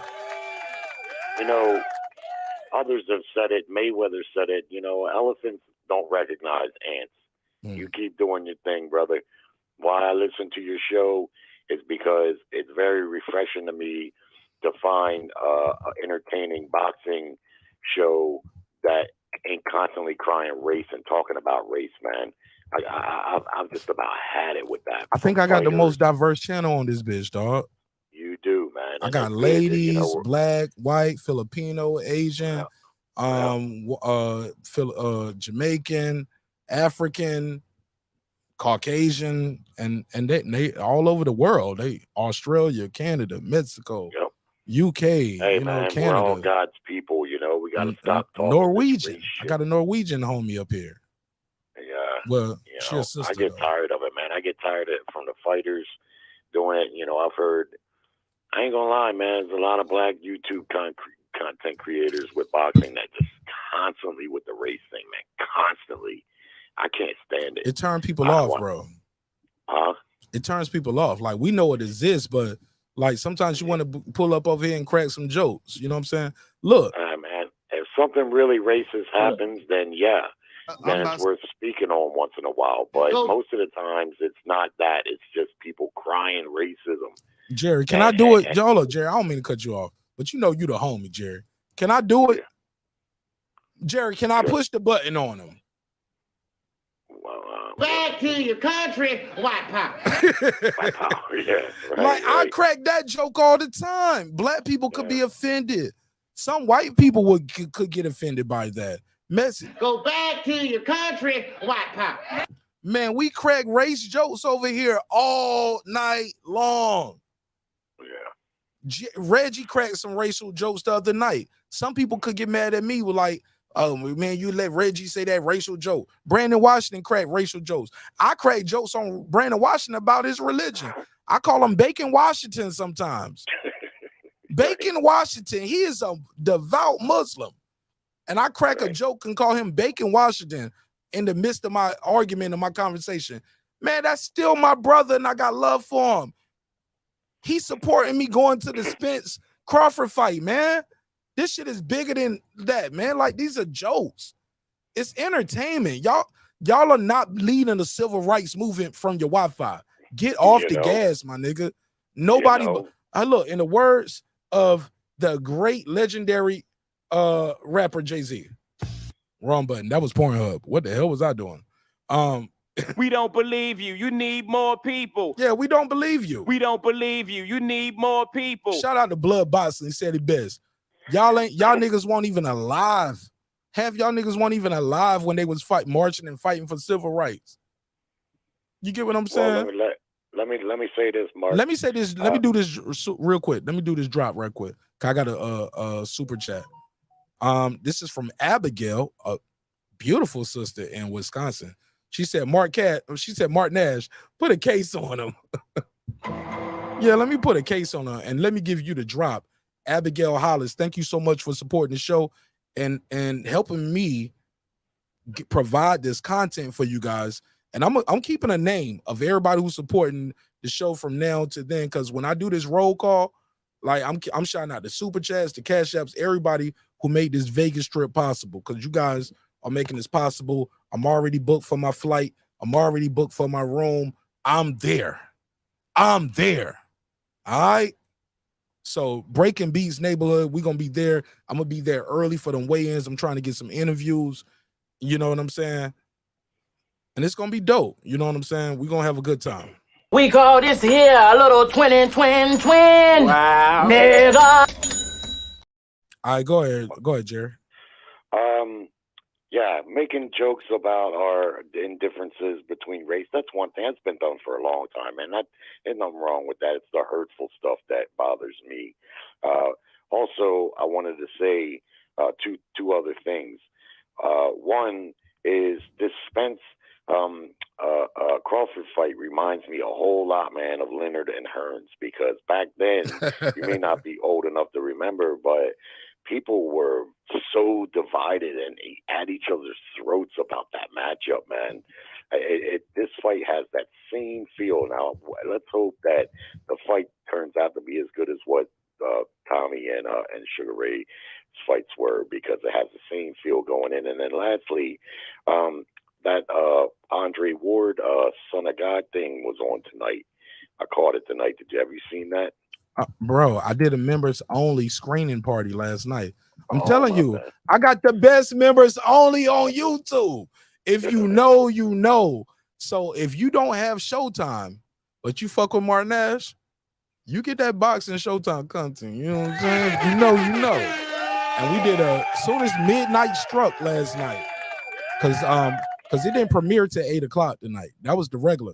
But if you got Showtime, or if you got Marq Nash members only, oh yeah, you was watching that shit at midnight last night, nigga. Yeah. $2.99. $2.99. Let me promote. $2.99. Okay, go ahead. I'm done. Nah, I fell out early last night. I thought it came on debut tonight, but nonetheless, I watched it. It was good. But that's all I got, man. I love the show, Mark. You know that. Hey, Jerry. And, you keep doing what you're doing. I'm gonna need you to stop the haters. Jerry, let me ask you something. Where does the hate come from, though? Like, if I'm not talking bad about jealousy, you, bro. Jealousy. That's where most hate comes from. They would say I'm being narcissistic or arrogant, or you guys are dick riders if y'all say we ain't jealous of Marq Nash. That nigga ain't got no 100,000 subscribers. Like, that's what they gonna say, or he's not this, or he's not you're that. Moving, man. They see your loyal supporters, and they know, man. That's where most hate comes from. Jealousy. That's what I've learned in life. Yeah. Is it hate, or is it their opinion? Well, I mean, I don't know if it's even worth splitting hairs. I mean, I'm fucking with you. I'm fucking with you when I say go that. out of your way to there you go. down somebody else, or just because of a difference of opinion or something. Right. I mean, that's another thing why I like about your show, man. I mean, me and you have different of opinion on things, but it's not like you ever chastise me or get on me because we disagree. We will discuss it a little bit like men, and and then we move on. So keep doing what you're doing, brother. What show was I on? I was on some show, and I was trying to. They blocked you. I thought they had timed you out. I couldn't even save you over there. We was on some show, and you didn't even say nothing crazy. I said, Jerry Tasker, I know him. And I had a wrench, and I was trying to save you. And I was like, oh, no, they threw Jerry off the boat. And you didn't say nothing. You just gave your opinion. That's crazy, Jerry. And I had a wrench over there. And I was like, and I don't even know if the host, because when I see some of these hosts, they don't move how I move with their production. So I don't think they move how I move with a lot of things. You get what I'm saying? Yeah. Like they just take what they get. You get what I'm saying? Like they're not focused on merchant. Like actually, let me start pinning some of my merch in the live stream. They don't do merch. And if so, the merch ain't got nothing but their logo. They ain't got no intro, no outro. They don't do interviews. They don't go to fights. You get what I'm saying? No phone line. No phone line. Like, bro, like you aren't on my level, dog. You're not on my level. You look, even right now, brother. The topic list, the graphics, like they shit is just them sitting in their kitchen until they bitch tell them, nigga, cut that shit off. It's time to eat dinner. Take your laptop back to the bedroom or the garage or some shit. Take the trash out. Take the trash out, nigga. You ain't in charge of this motherfucker. This is my house. You punk ass nigga. Act tough for them friends. Act tough for your YouTube boxing friends tomorrow. It's time for the kids to eat. It's time for the kids to eat their ramen noodles for dinner. Broken, hating ass nigga. Tired of these niggas, man. All right, brother. Take care, Marq. All right, whatever. All right. Peace. Yeah, man. I gotta get my bars off, man. Can we start the show? Damn, can we start the show? I'll give you the $2. You give him the $2. All right, pay him the $2. Oh, pay the $2. I'm just saying, can we start the show? It's time to start the show. I'll give you the $2. You give him the $2. All right, pay him the $2. Oh, pay the $2. All right. Y'all ready? Phone lines are open, though. Phone lines are always open. Let me get to the show. I think I got another super chat right here. Here we go. There we go. And shout out to President Jafar Stephen Bateman all the way in Australia. Juan Davila, the gorilla. He said, Marq is a talking, fuck you. I don't even know where this is going. He said, Marq is a talking tripod and fold out table in the table to the fight. Gonna live stream, commentate live. Marq is taking a tripod and a fold out table to the fight. Man, I don't know if I'm gonna be able to do that. Cause when you look at the H1, they won't even let you bring a backpack in no more. Like if you got a camera, your camera need to be out right here. Like they worried about people sneaking blades and all kind of shit in your camera bag. Like it says a clutch purse, nigga. You gotta have a clutch purse. It's like a 3x5. No wider than 1.5 or 2 inches deep. Like you can't take nothing bigger than a clutch purse in this bitch. But I'm gonna be in Vegas already, so I'm gonna go. Shout out to my good brother K out of True, Champion Heart in the building, Nick Tobar. But so what I'm gonna do is I'll figure out. I'll go there because I'll already be in Vegas, and I'll go and I'll contact the venue and I'll make sure my tripod meets the standard. Because I do want to have a boom on it, and I do want to have a boom mic. So I want to make sure I can bring at least the boom mic attached to the phone. You know what I'm saying? And I got time to order that. You know what I'm saying? Even in being in Vegas, I got time to do some Amazon Prime and have that shit delivered to the hotel. I'm gonna be in town long enough. You know what I'm saying? We in the city. We're gonna make that shit happen, man. And again, shout out to my good brother Tay Jones for telling me, Marq, you gotta be there. You gotta be in the city, bro. You gotta be in the city. And I'm gonna be there supporting him every step of the way. Shout out to the good brother Tay Jones, aka Pac-Man Tay ATL. We disagree on a lot of shit. And that's another thing, man. Bro, I talk to Tay like every other day, man, every couple days, man. Me and Tay are super solid. We disagree on boxing all the time. Who's winning? Who's gonna win? How they gonna win? How they gonna, bro? We never get to that toxic place where we just disrespecting each other. Cause coming from where we come from, niggas kill each other for less. Bro, we just happy to be here. Man, I'm just happy to be here, dog. I'm just happy to be here, man. I ain't supposed to be here, man. I'm gonna drop that link out there too. Let's get into these content. Let's get into the content, man. Let me drop the link out there. I've been talking for like an hour and some change by myself. Let me open it up. Should I open it up to members? Matter of fact, I'm gonna do members only link first. Members only. Now I do members only for like the first. Depends on how many members pull up when they cook. At least if nobody pulls up, I do it for like a couple minutes and I keep cooking. And I open it up to everybody. But let me open a members only panel first, because membership should have its privileges. And I'm gonna teach all of y'all about that shit. Little by little, a lot of your favorite YouTube daddies, and I call them YouTube daddies. That's my term. That's my phrase. And let me put my merch up, because I got the merch too to prove it. Yeah, we invented that shit. A lot of your YouTube daddies tell y'all how to think, where to go, what to do with your time and your content. I don't play those games, dog. I'm the ODB of this YouTube shit, and ain't nobody father my style, dog. You don't tell me, like, they can't tell me Chaotic Truth can't be on my show. You know what I'm saying? So let me do a members only panel. I do that for 15 minutes. Members only get the first 15 minutes. First 15 minutes. I'm looking at the clock right now. Clock. Matter of fact, it's 9 minutes. So yeah, 9 minutes. Damn, I didn't even realize it was 1:30 on the East Coast, because it's Saturday for me already. So I got y'all.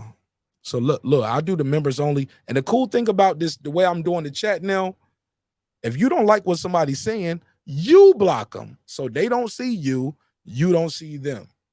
But I see it all. You get what I'm saying? So I'm moving a certain way for a reason.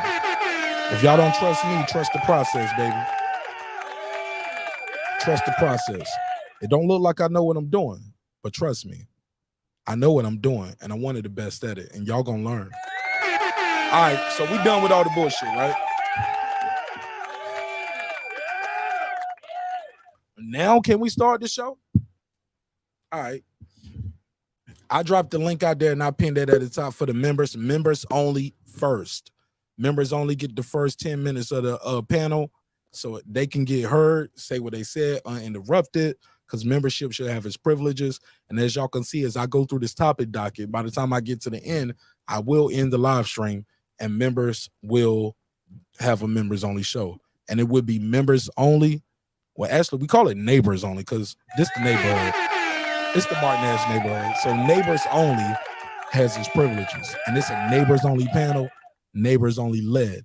And they do it what they do it. I fall back. I let them do what they do. All right, Champion Heart, welcome home, welcome home, welcome home. How you feel, my brother? My brother, what's going on with you, man?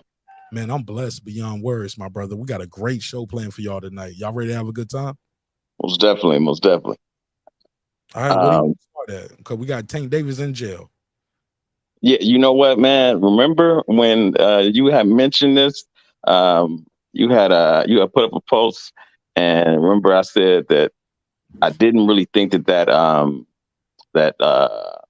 what is it, home arrest thing was gonna work. You know what I'm saying? When you are made to sit down, you know, you think different when you're in that 8x10 box. You know what I'm saying? You think, man, I got to do better. You know what I'm saying? I can't be in this situation before. Remember when I said that? You said it, bro. You said it, because that was part of the conversation we had that night. Like, will yeah, you learn from this lesson, or would a smack on the wrist just be, fuck it? Like, some people don't respect that smack on the wrist. As simple as that. Yeah. You know, sometimes you got to be made to sit down, man, before you get some ag rate. You know, they had to do that to my brother. You know, he thought they was playing. They made his ass sit down, and shit, he good now. Some people got mad at the fact that when we put that story out, we used an older mugshot of Tank Davis. We used a mugshot from his December arrest. But I was like, y'all mad at us for using, like, bro, that just happened. You get what I'm saying? Like it's not, we didn't Photoshop the shit. Okay, we got a different arrest for the photo. Okay, but it's still him in jail. We didn't lie about that part, right? Right. Like blow my mind. And these were executives, bro. These were people in the business who commented on that. They didn't comment on my post directly, but I know I did that as well. So I was like, right, you know, that, like, bro, that is a mugshot, and it is the most recent mugshot. Like, that shit just happened. You know what I'm saying? So when we're talking about him going to court, they used the mugshot from a different case that just happened in December. Right. So for some people, that's an honest mistake. For some people, that's like, that's still Tank Davis. That's what he looked like right now with the braids. He don't look like that with the fade and the low cut with the like. Wouldn't that be worse using the oldest mugshot you found of him? Because he got a lot of them to choose from. We picked the one with the braids. It's on code. It's on brand. That's what he looked like right now. He got new tattoos. He got braids now. He ain't the kid with the low fade. Like, yeah, but go ahead, cook up. But yeah, that's the thing is that, man, is that when you're in the system, they know they really set you up for failure because they know who they dealing with. You know what I'm saying? They know your character, and that's really what that stuff is about, man. It's really setting you up for failure because they know you're gonna violate. Half of them do.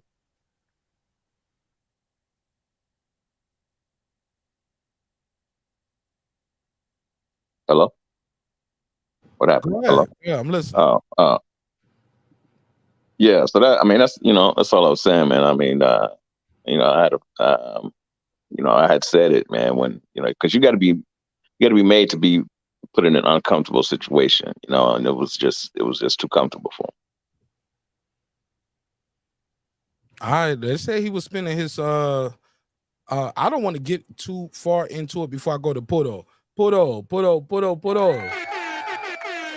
Yes, sir. Mike check. What's popping, my G? Yeah, Puto, what's up? Yeah, a lot apparently. Hey, man, what's your take on Tank Davis and what's going on? We got some new information right here. I mean, like, yeah. I read the article. You called it, Marq. I mean, like, you were spot on what the potential reason could have been. Elaborate. For the On the yeah, for sure. You were mentioning like that you read that he just purchased a property like for 3-point-something million, and I remember condo. Yeah, condo. Yeah, I remember we were cooking about it too. Baltimore. Respectful. What were you saying, brother? In a city like Baltimore, where a lot of people are starving, like if you got 3.4 million in Baltimore, that shit crazy. It ain't 3.4 million in LA or 3.4 million in New York. It's different. You get what I'm saying? Yeah, yes, sir. And then I remember when I finally thought about it and it computed in my head, I was like, yeah, that makes sense. Maybe like he wasn't supposed to be like a home shop, and that's what they popped him for. Yeah, they said he was spending his lawyer. Let's pull up the new article because we do have some new information. The article is basically saying the lawyer was like, I'm paraphrasing, of course. He said, blame me. Don't blame the client or the fighter, or, you know what I'm saying? Don't blame my client. Like, we didn't petition and get the right paperwork sent in. He's supposed to be with Kevin Ford, from what I'm hearing. And I'll put the article up, the most recent one. He was spending more time at the condo. Basically, he got him some comfortable shit. I do 90 days, but I'm gonna do 90 days here. Yeah. And they was like, we didn't prove that shit. What you do? What you mean you over here? And it made news when he bought that shit too, because it was $3.4 million for a condo. He made the news buying that shit. He made the news buying the condo. Yeah, it's crazy. Once you make the news buying the condo, motherfuckers are like, well, are you living there? Are you going in and out of there? Like, what's going on here? How are you here? I thought you was on house arrest. Yeah, he should have had his mother get it. He just lay low. Or just sit at Calvin house or buy Calvin a bigger house. Right. I'm still living with Calvin Ford. This Calvin Ford shit. Buy him some shit that's a little under 3. If you don't want to spend the 3.4 for him, and just say, okay, well, I'm buying, because maybe basically what they're saying is I'm buying this shit and I'm buying it and Calvin Ford living here with me. This is the new house. It was like, nah, fuck that. Go to jail, nigga. Like, you doing too much. It ain't even been 30. It ain't even been a whole 6. You ain't even do 40. How much time you do on house arrest? I don't know. I don't even think it was 30 days. It may have been. The article I read said that he didn't even go to Calvin's house, that he was renting a hotel and then he bought the house. So he never even did Calvin's house. Yeah, that's at least the article that I read, sir. For the people who don't like Pudo being on the show, Pudo, can you put that link in the private chat so we can share that to the screen? So people the article? Article, yeah. Can you do that for us, please? I got you, man, Marq. I got you, brother, man. Don't trip, bro. For the people who don't understand what we got going on here, look, everything ain't for everybody to understand. You know what I'm saying? Yeah, But it is. While we do that, let me mute your mic real quick while you do that. Champion Heart, talk to me. What do you think of that? If what we're hearing is true, Tank Davis jailed for buying a new property, not clearing it with the court, or his lawyer not submitting the paperwork saying, hey, look, this is what we're doing. What's your take on that? Right. I mean, basically, I mean, something like that, if that's the violations, I mean, that's trivial, but they was just anything, to get him back in jail. And if you know that they waiting for you to do any little thing, then you gotta move better than that. Listen, go ahead. You got the floor. In the chat. That's the thing. That's why so I was saying he should have that would have been a good idea to get Calvin a bigger place, or just have his mother to get it put in someone else's name. Got to be Calvin though, because that's what a judge said you got to stay at. Right. Calvin's house, right? Right. Now, I don't know. I mean, is it true they say that Calvin has he has like a 1-bedroom apartment? I don't know how luxurious it is. I never heard that until right now. Hold up. I gotta put a case. I never heard of it. I gotta put a case on that. What you trying to say? Hold up. The judge told Tank Davis he was like, he got to make a pallet on the floor. Well, I want to stay with Nana back in the day, grandma back in the day. You know what I'm saying? I started saying Nana like when I moved to Georgia. Like growing up in where I came from, we never, you know what I'm saying? We didn't really say that a lot. I mean, if he has a, I mean, he ain't making no pallet at grandma's house, is it? Well, if Calvin just has a place for himself, he don't need a big property. You know what I'm saying? His place is good just for him. I don't believe that. Why would the judge even confine him? Drop the link then, put it in the private chat, or either share your screen. I was sharing the screen actually, Marq. I forgot you told me to put it in the private chat. My bad. You want me to put it in a private chat? Please. Okay, I got you, man. So you can narrate. But yeah, like so they would tell on them, you got to make a pallet on the floor. So so maybe that's why. You know what I'm saying? Maybe that they felt that would be uncomfortable for him, and that's probably that could be one reason why they approved that, because they were saying, okay, he's living comfortably. That's what we're gonna put. Where you got that from? Was that like one of these fake pro black channels? Like, if he's had to sleep on the floor. No, I didn't. I didn't. Hold up, bro. I don't get, bro. If I got to go to jail for 12 years or sleep on the floor for 90 days, show me my spot. Right. Line me up right here in the corner. Right. Let me go to Walmart, give me an air mattress or something. That's what I'm on. Right. Links in the chat, Marq. Appreciate it. All right, Pittsburgh, what up, though? Let me what Pittsburgh, what's going on, brother? What's happening, fellas, man? All right. What up, is this whole story, I mean, it's just further and further evolving. But I don't. The whole parole thing, we all know that parole, that whole situation is very. We could call it petty. We could call it whatever we want, but we know people getting violated for all different things, different kind of things, which we might think are trivial or minor. But that's what happens when you're in that particular situation. Be it house arrest, be it ankle monitor, be it whatever it is that they want to have, where they put all these restrictions on you about who you can associate with, where you're supposed to be. Those are the rules that you kind of sign up for. And some of those officers of the court can be very petty. That's just, I mean, it is what it is. There's no exception to what he had going on. I think, Mark, when you explain the actual reason for it and the actual accident itself, that story is just wild. It's just crazy. It's just really a wild story. What I do wrong? No, I'm not saying you personally. I'm saying the story itself is wild. Oh, because you know that's the new thing, right? They just been attacking Marq Nash like crazy. They don't like my titles, my thumbnails. I'm making them mad. But shout out to Coach Malachi. He said, Marq, whether you making them happy, making them mad, they're going to watch. But they're going to watch even more when you make them mad. So fuck it. Just keep doing what you're doing. Might as well keep doing what you're doing, having a good time doing it. Might as well. Hell yeah, But fuck it. Shout out to Coach Malachi Williams. Might as Motherfucker, well. motherfuckers always trying to make me like be trying to cause problems with me and Coach. Man, me and Coach don't even text or communicate about that shit. He don't hit me about it. I don't hear him about it.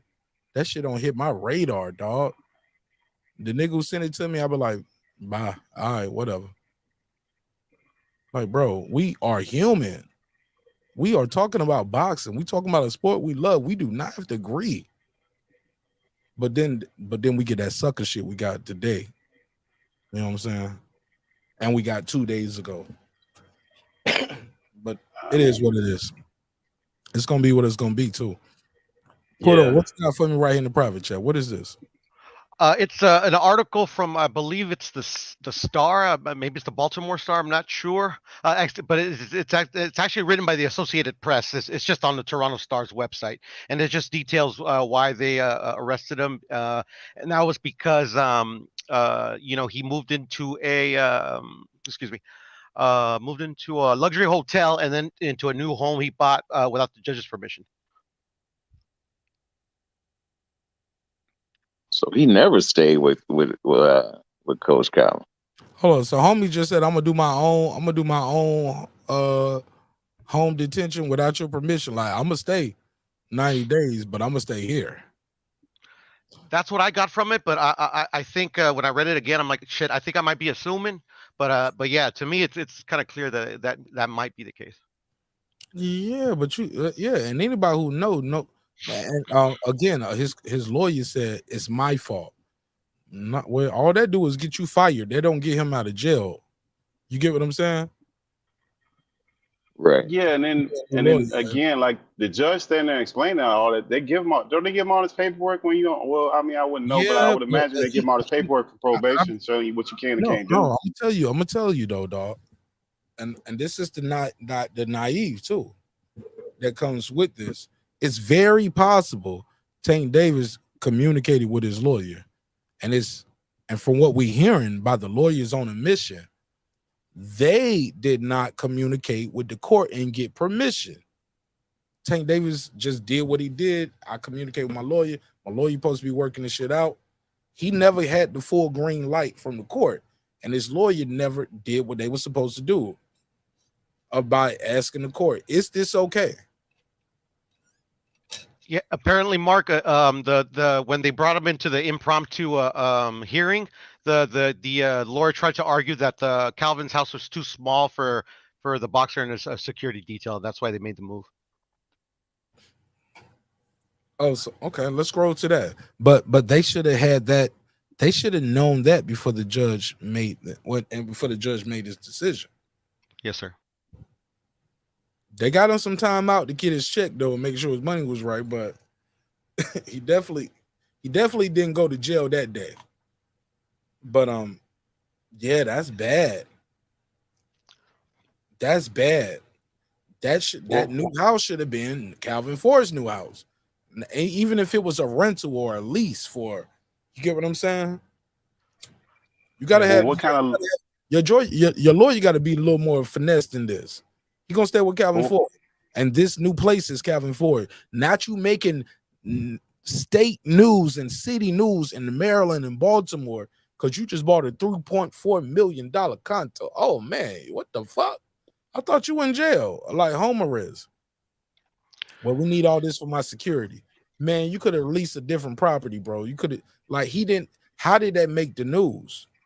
That should not even make the news. It should have been done privately, and also his name shouldn't have been so directly tied into it. Maybe he got one lawyer for everything, and that might be part of the problem too. Because one lawyer can't do different. Certain lawyers specialize in certain things, so we don't like some of these lawyers. They don't do certain things. And they might be really great at one thing, but they can't do another That's thing. a large assumption, sir, that he got the same ex-lawyer doing his criminal cases.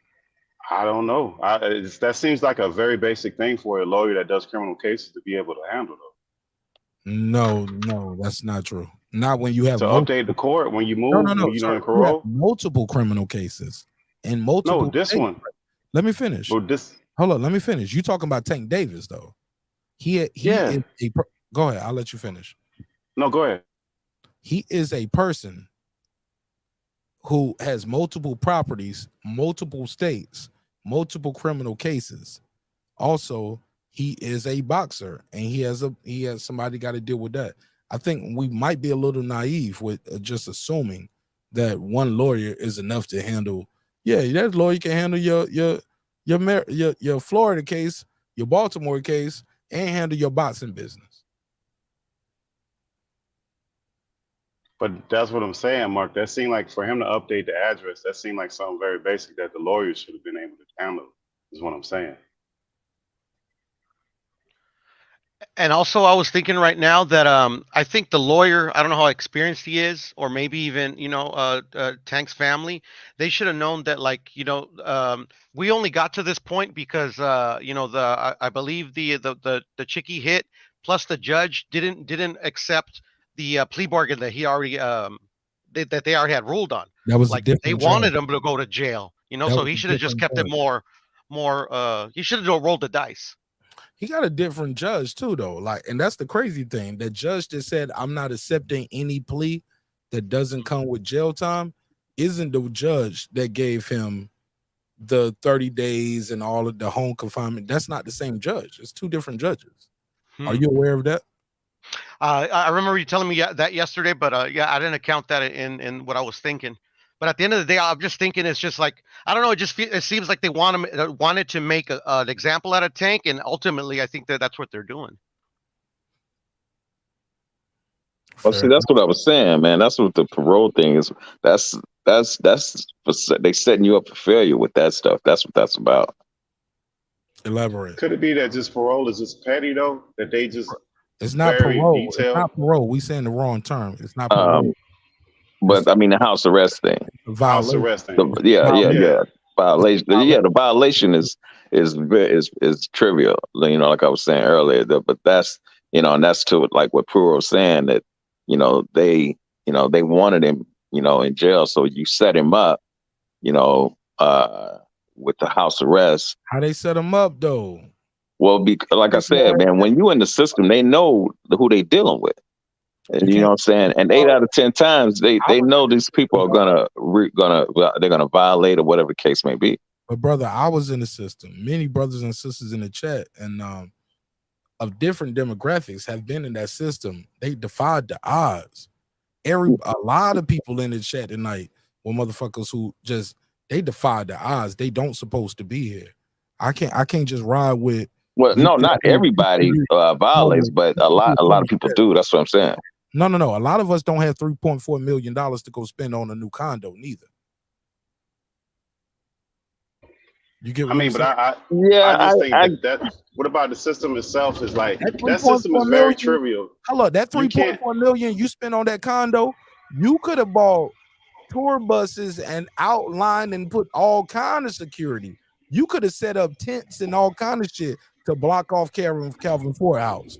I'm being fair, but I'm also being I'm adding a lot of scrutiny on the naive of where it wasn't enough space to accommodate his security. $3.4 million, you can build a tent.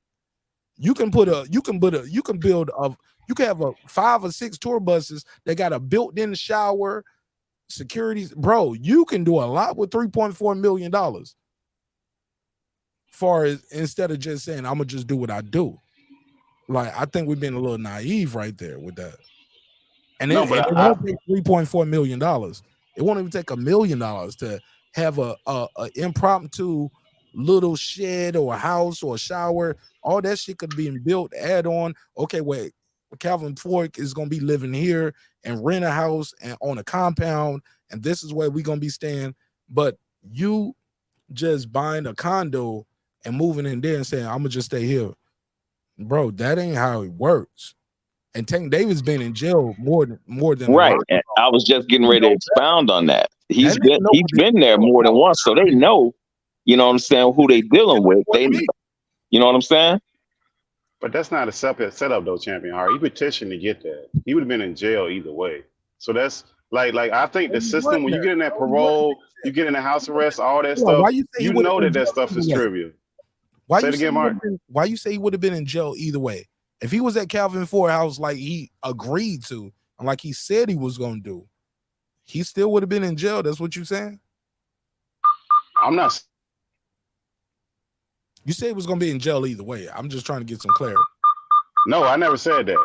Maybe you misunderstood what I was saying. I didn't say that. You literally no, I didn't say that. Champion Heart might have said that. I thought that's what you said. I didn't say that. No, I didn't say that. No, I said no. Let me rewind this shit. No. Maybe I okay.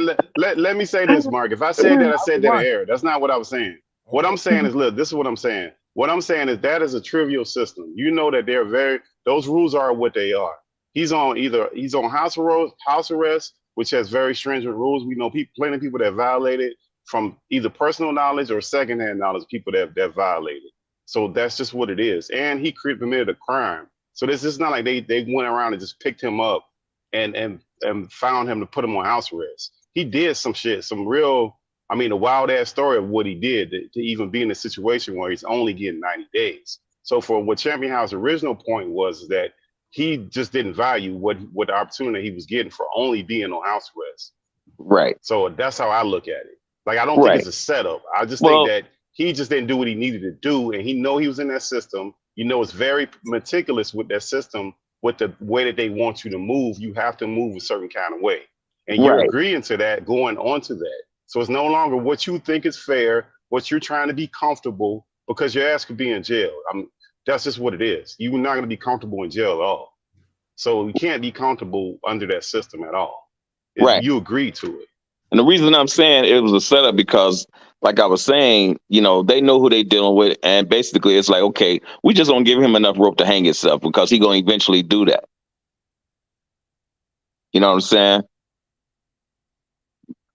I don't follow that. To Mark's point, like the other lawyer, the other judge, who's to know what was his or her reasoning on why he gave Tank I believe the 90 days? Because Tank's not the first like a sports star or like a movie star to be involved in this type of incident. Lucky for all parties involved, Tank didn't the parties that he hit, they didn't get hurt. And there's been, cases where the actual person that does get hit or whatever injured dies, and I've seen that where they get like 30 days and that's it, So I don't know. I'm glad you said that, Puto. And I just want to add to this. A lot of people are unfamiliar with Maryland law. Maryland law, hit and run, is a misdemeanor unless somebody dies. So Tank is not charged with felonies for these crimes right here. That's why I think a lot of people are just uninformed about Maryland and the law and what happens and transpires in the legal system and the judicial process. These weren't felonies. I know in Georgia, a lot of places all across the country, you hit and run, you got a felony, especially and look, it was a pregnant woman in the car. Oh yeah, like they throwing, man, you in a lot of trouble. Even if they survive, you still in a lot of trouble. Tank Davis is fortunate that nobody died. It wasn't loss of life. It's no loss of life. But let's proceed, man. I think we got has anybody else got any else they want to add to Tank Davis will be in jail. He will not be at the Spence and Crawford fight. I'm sorry, wrong drop. Anybody got anything else they want to add to that before we go to the next topic? Ryan versus Oscar, who wins? I'll add a little bit more. I mean, like everybody knows, like Tank's my favorite fighter, but but I said it before. At the end of the day, yeah. Him and Ryan are my favorite fighters. Hold on, he's black. You can't like no black fighter. Yeah, apparently not. I don't know. Anyway, don't get me started, Mark. I like calm myself down and shit, but nah, You it's all can't good. even like no black YouTube channels. What the fuck? I mean, anyways, Never heard of it. never. That's how we gonna move I'll just say there's a lot of hypocrisy going on this not on this channel in particular, but I mean everywhere. That's all I'll say. But anyways, I just like I wanted to obviously like like I don't know Tank, so I just like obviously the way he fights, and I thought that that him being with like Coach Calvin, which is a guy that like a lot of people credited in saving his life, by bringing him into the gym and stuff like that. I actually thought it was going to be a good thing for him, where he could just stick with him, fucking train all day until those 90 days were over. But at the end of the day, he's got to, just like all of us, we got to live with the consequences of our actions. It's unfortunate, but I just hope something snaps in the head and he just starts, like taking something like this, seriously. All right, let's move on. Let's go to this next topic. All right, Ryan Garcia versus Oscar De La Hoya. Who's at fault? I don't know if you guys saw this, but I like the energy. It's been getting electric. For those who don't know, I did do a little video about this. Did y'all see the video? Is everybody familiar? Let's start there. Is everybody familiar with the Ryan Garcia and Ryan Garcia, Oscar De La Hoya drama that is going on? Very familiar. Ryan is leaving Golden Boy Productions. Is that right? No, he ain't. According to okay. Oscar said he can't leave. Oh, okay. I thought he was leaving. Nah, he might want to leave, but you can't leave. Got you on a good contract. Okay, so put me up to breast on it then, because I'm not familiar. I'll play my video because it's a short video. Okay, Modine said yes. Pittsburgh T, Budo, are you guys familiar with the Ryan Garcia, Oscar De La Hoya fiasco that went down yesterday? I put it on members only, so the members only saw my little breakdown. It was a little Twitter breakdown. It's a short video. Did you guys see it, Pittsburgh T? Yeah. I'm familiar with it. I seen the back and forth. I'm familiar with it as well, Mark, and I've been familiar with it for a long time because this is not the first time they've had an issue. All right, well, look, for Pittsburgh T and the people who don't know, let's roll the clip and we'll talk about it after this. Like it's short, but it's Ryan Garcia basically saying this stuff started with him and Oscar. Like Oscar want him to fight. Actually, it goes back to Oscar and the people and his team not being there for him. All right, so I'll play this quick video. And I use this for a bathroom break as well. You know what I'm saying? Take me a little bathroom break. But I'll play this clip. It's short, but it's happening in real time. When I did this video yesterday, it was happening in real time, and it's picking up a lot of steam on a lot of major news outlets. And it goes like this. What's good, neighborhood? You back in the lab with your favorite neighbor, your man Marq Nash. All right. So I'm here watching these NBA finals, but I keep getting distracted. Oh, no. I did that wrong. I want y'all to hear that. I want to keep the music on. Yeah, I can't have it like that. I'm trying to have a high quality show. I want to keep those graphics up of this epic pay-per-view coming up. And now I'll just play the audio. I'll play the audio. Fucking no. I guess I gotta play the video. I want y'all to read the video in real time. So nah, I'll just play the audio. I keep it how we had it. Because the war of words between Ryan Garcia and Golden Boy Top Dog Oscar De La Hoya, it's heating up on Twitter, man. If y'all ain't on Twitter watching this, oh man, y'all missing it. It's going in. So all right, so this really goes back to yesterday when Ryan Garcia was basically, he tweeted out this. Let's go back. Yesterday he tweeted out, "This isn't happening." He's talking about the Manny Pacquiao fight. Said this isn't happening. He said, "I said what I wanted. It's frustrated. I'm tired of this." So he's basically telling people, look, I ain't about to fight Manny Pacquiao. That's not happening. All right. So they've been going back and forth for a while now, right? Let's go over here because Oscar, let's go to Oscar. So him and Oscar, they having a little back and forth, right? Let me go to Oscar. Because Oscar's Twitter is funny, man. If you go to his tweets and replies. He had tweeted out, he was like, yo, you know I'm about to fight this guy, right? And this is Ryan tweeting to Oscar. Oscar replies to. He said, you know I'm about to fight this guy, right? And you go act all buddy with him. You don't care about your fighters. Really tired of this fake act. Stop the cap. Be real for once, man. I can respect you more if you just told me the truth. You're in it for the cash. No love lost. And Oscar goes in on him. Oscar replies, he was like, it's called promoting. Who do you think sparked the fight week press conference when it was like being at a funeral? My job is to promote. Your job is to fight. No love lost. No lost love. He said, weren't you just promoting that fake pack fight? I already told you I'm not accepting. You really think I'm gonna fall for that bull twice? Oh, snap. Shout out to my girl Food Revolution. I know her. Shout out to Foodie. Okay. So this is going down in a major way. So boom. So let's go back up. Get some more of this sauce. Shout out to my boy Showtime Shot too. All right, boom. Let's go to Oscar De La Hoya. Look at these tweets and response. So boom.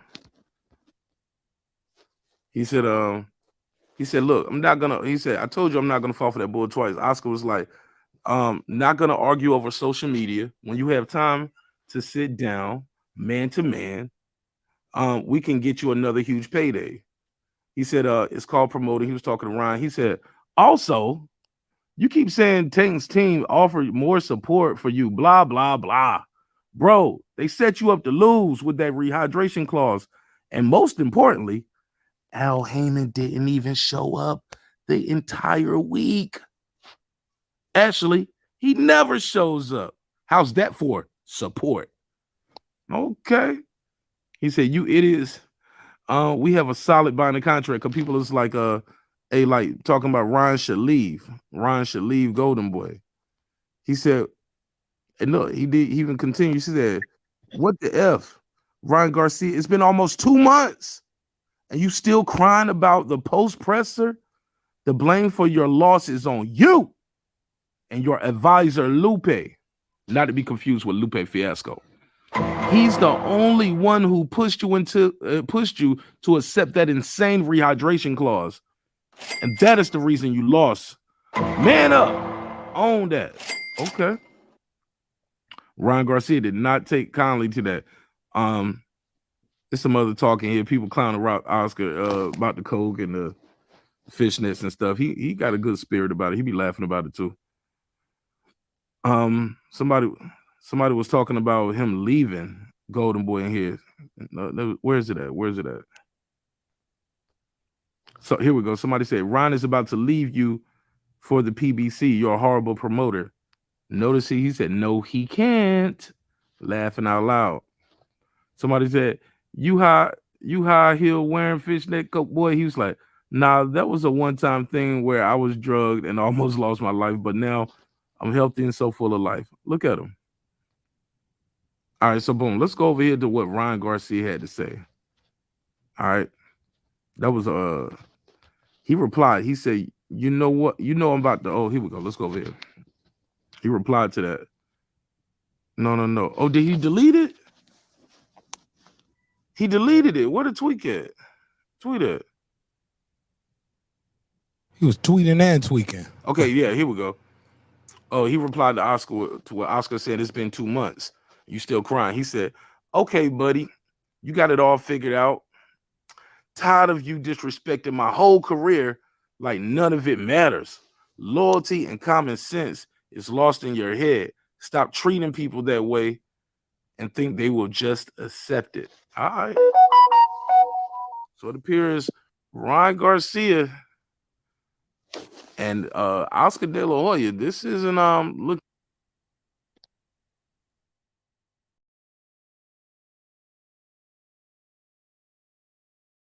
All right, so that's the rundown. Everybody still with me? Yeah. Appreciate your Yes, sir. indulgence for the people who don't know what's going on. What's your take on it now? Now that you've seen the tweets and the posts.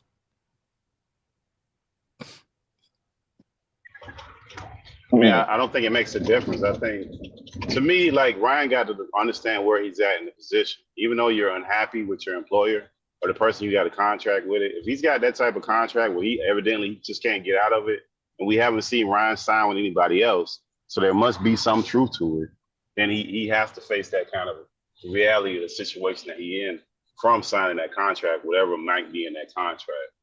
As far as Oscar saying that he does need to get over it, that was 2 months ago. It sounds cold and harsh, but he's actually right in that particular situation. Was he wrong for leaving the Meta Presser? Absolutely. I mean, we've done business with people. I know I've done business with people, and they haven't been the best of etiquette people. But when you have contracts with people, it ain't just that simple just to walk away. It's just not.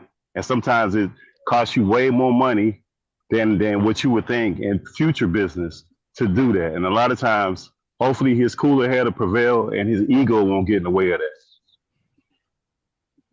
All right, I'll open it up to open panel for everybody for these next couple topics.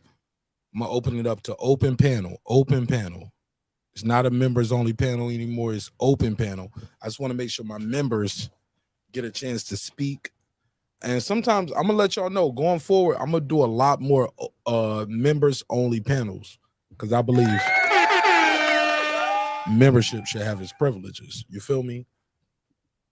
And so a lot of the members, especially the dopest of the dopest members, ain't even content creators. You know what I'm saying? The best members, 9 times out of 10, don't even got a channel. Motherfuckers you have the biggest problems with, or people that trying to do a channel or think they doing more on the channel than what they really doing. Like, I bring value. I cuss you out every night, nigga. It never heard of it. Nobody tuning in to hear you argue with me every night, dog. like take yourself out of it, homie. Like, please, brother, sister. No, nobody is bigger than the show. Not even me. Sometimes the show could run on autopilot. If you got the right topic, right title, right thumbnail, you got a good panel up here. Man, this should be on autopilot. Nobody's bigger than the content. Not me, not you. Let's be clear. Nobody's bigger than the content. Content is king, not Marq Nash. The topic is the content. You know what I'm saying? That's what's gonna lead this shit. But I said a lot I had to say about a lot of that shit. Let me go to this next topic. Here we go. I see a lot of Spence fans jumping ship. Oh man, they jumping ship champion hard. Pittsburgh T. Porto. I'm sorry, y'all. Why you say they jumping ship? Oh, God, I watch. I support. Right. I'm a friend of the show. I got a wrench or either I might have made the intro and the outro and they took my wrench, however you wanted to go. Like, or I might have gave them game on how to do this YouTube shit. Right. And they just don't fuck with me no more for whatever reason. They don't like my content, but yeah, I see what they saying and I see the narratives changing. They start talking about how Bud can win now and what Bud can do. But y'all call him a duck for the last 8 months. All right. It's funny to me. They all got a key to victory for Bud. They got a path to victory. Oh yeah, they jumping ship, the fool. They jumping ship. No. Homie. Nah. I'm staying with my pick. I ain't jump ship. Yeah, and look, and it's okay if you change your pick, because I've seen some of them justifying changing their pick, and they have good reasons. Right. Good point. It was like, yo, that a year and 3 months layoff ain't nothing to play with. Errol Spence talking about the PTSD. We never heard that before. We never heard that. Him explaining the mouthpiece dropping. He said, no, I won't just drop my mouthpiece. I thought he knocked my teeth out. I was looking for my partial.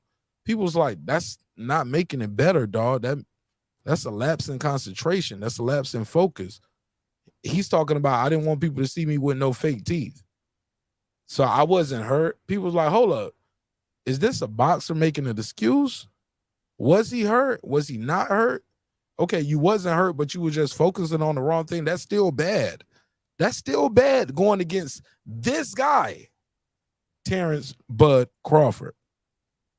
Well, that's not really jumping ship if you're looking at those factors and you changing your pick. I won't even done.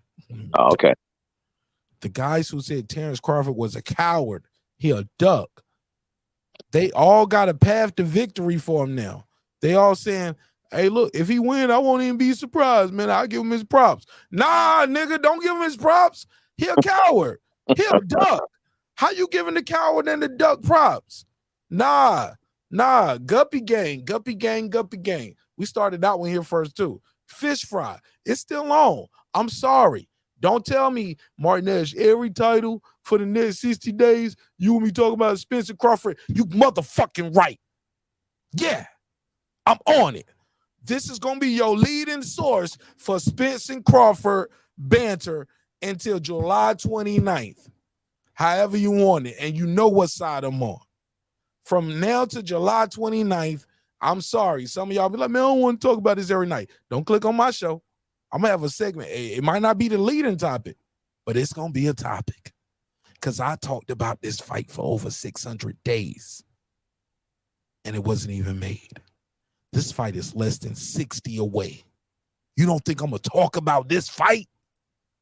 You don't think I'm going to talk about what's going to happen? What I see? What I believe?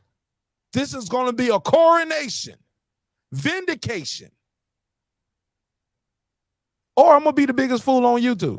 And I'm going to have to wear the Errol Spence hat until y'all tell me I ain't got to wear it no more. That's gonna be it's going to be dingy like some of your favorite YouTubers. Never mind. I'm going to leave that alone. Fill in the blank. You know your dingy, dusty favorite YouTuber. He's like, man, yeah, that nigga dingy, dusty, but I like his content, though. I'm going to be dingy and dusty like that nigga. But I'm going to wear that hat, though. Shout out to Ben Israel. And shout out to Derek Lincoln, because I was supposed to buy the hat, but Ben Israel actually won a bet on the show. He donated to the channel, and I used a portion of his donations to buy an Errol Spence hat. Just to troll a little bit, too. You know, tell Derek Lincoln, like, yeah, bitch, I already got the hat. Let's go. I'm ready. But then the hate got so strong for Errol Spence on certain shits, and I was like, look, and I was trying to broker the peace. I was like, look, I support both of the fighters. Your favorite YouTube channel that don't like Terence Crawford, they can't pull out a Terence Crawford hat. So when y'all tell me I'm going too hard on Errol Spence, I can put on the Errol Spence hat. Your other channel can't do that. Like, go at them like that. I got an Errol Spence hat, but I got about 3 Terence Crawford hats. You know what I'm saying? And I'm making some new Terence Crawford, Errol Spence fight merch. You know what I'm saying? Just to hype up the fight. So y'all can support the channel and support the show that way too. You know what I'm saying? I'm making some Reign King merch. You know what I'm saying? New designs, my merch, my way. You know what I'm saying? And y'all can support that show, support the show that way. So you one of those people like, man, I ain't just sending nobody no super chats, cash apps. I'm going to give you guys tangible product that you guys can use to support. You know what I'm saying? If you want to support the show that way from now to July 29th. But I'm going to make some exclusive my merch type shit. You know what I'm saying? And shout out to Champion Heart for supporting the show and with the merch and YouTube portal. No problem, Mark, man. I got you. Very comfortable fit. Very comfortable fit. And it looked good too. Conversation piece. We'll make some more conversation piece. That shit rubbed off though, Mark. I need to get another hoodie. Yeah, you had that shit for a couple years, man. Yeah, you gotta watch the inside out. Turn it inside out. Yeah, I know it. I get lazy sometimes, you know. Yeah. Turn it inside out. It made the graphic last longer. Cool. And you can't leave the shit in the washer. I know some of y'all niggas do laundry. Y'all wash the clothes and y'all just leave them in the washer and y'all don't put it in the dryer. Then you gotta wash it again. Yeah, a lot of people do that. Yeah, it leaves it moldy too. You have to rewash it. You know, do like 2 or 3 washes before they put that shit in the dryer. Like, nigga, that ain't on me in the merch. That's on you and your laundry. Like, nigga, don't wash the clothes. Wash the clothes. Wash the clothes. And oh yeah, now let me take it out the dryer. Cause you don't let that funk sit on it because you left it in the washer too long. That ain't on me. Right. That's on you and your laundry. You know what I'm saying? The merch come with laundry care. But that's neither here nor there. Let's go ahead. Anybody got anything else on this? Because I got some more shit. We gotta go. I didn't chime in on the Ryan and Oscar. There, Mark. Oh, go for it. Go for it. I think I moved too fast. My bad. Yeah. No worries, Mark. Yeah, man. I've been following it for a cool minute. I mean, this is not the first time they've had like a public like disagreement. I mean, at the end of the day, like, yeah, I don't see how he gets out of that contract. Like, I don't even know if he has that option because I believe it extends to 2026. But at the end of the day, like, I mean, like Oscar's been moved, but not all the time, but he's moved suspect in the past when it comes to Ryan. I mean, like he said on lives that like, you know, Tio is better or he doesn't think he could beat Devin. And like, I mean, what kind of promoter like, you know, picks against his fighter? It's really weird. I mean, like, I just seems like, you know, like Oscar's like a bit of a hypocrite. And I mean, Oscar has a lot of fans, and maybe that's why we see a lot of hypocrisy on these YouTube streets, as they say. But that's all I got. What y'all think? Who's that blame? Ryan or Oscar? Who's that blame? Who's that blame for that Twitter debacle? Champion or I think it'd be, yeah, it's more Ryan. It's more Ryan than Oscar. Right, like you can't, if you work for somebody, your boss can be dead wrong. There's a limitation on, there's a limitation on how far you can go with things. Like there's always a limitation. Your boss can be right and still be wrong because at the end of the day, they filter how you get your money. So morally, yeah, he could be wrong, but if that's how you get your money, that person is not going to admit to it, and you can't make them admit to it. But again, they holding the purse strings. But how is Ryan wrong if Oscar tweeted that out? For his own good, his own detriment. So if that's the person that's fixing your fights, that has to sign off for your fights, yeah, he's absolutely, I'm not saying he's incorrect with what he said. It's the way and the manner in which he said it that makes it wrong, because that's the person that's holding your purse strings. So like if that person wants to make Ryan's life difficult, he can. I don't see how Ryan can make Oscar's life difficult financially.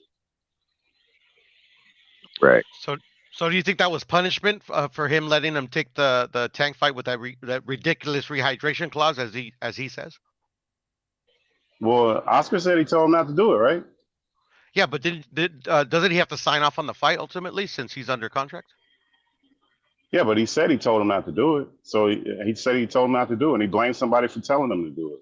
But you still signed off on it though. Yeah, he did. Oscar signed off on it. Yeah, right? You're right. You're right.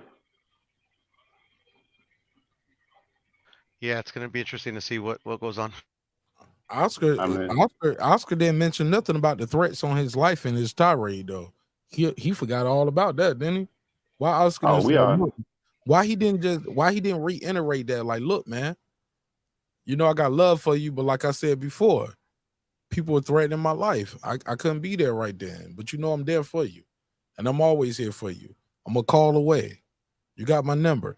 Like, cause he said some of that. He said, I ain't gonna go back and forth with you. Got my number, but he continued to go back and forth with him.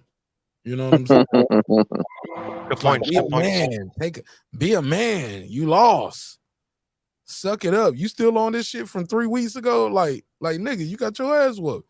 I told you not to do that. Blame Lupe, not me. Like, I didn't hear Oscar. I'm sorry. I'm going to give the onus of this to Oscar. That's me, Marq Nash. Put a case on me. I'm going to put the onus on the golden boy, Oscar De La Hoya. As am I. He know better. You the OG. You the top dog. You the how many titles he won? How many divisions, Puto? I believe 6. I believe 6. Six division champion. Nah, he 6 division. Yeah, I believe so. He won he might be like a 9 or 10-time champion though, right? Yes, sir. Yes, sir. Yeah, I believe he's like a 9, 10-time champion. But I'll look it up real quick.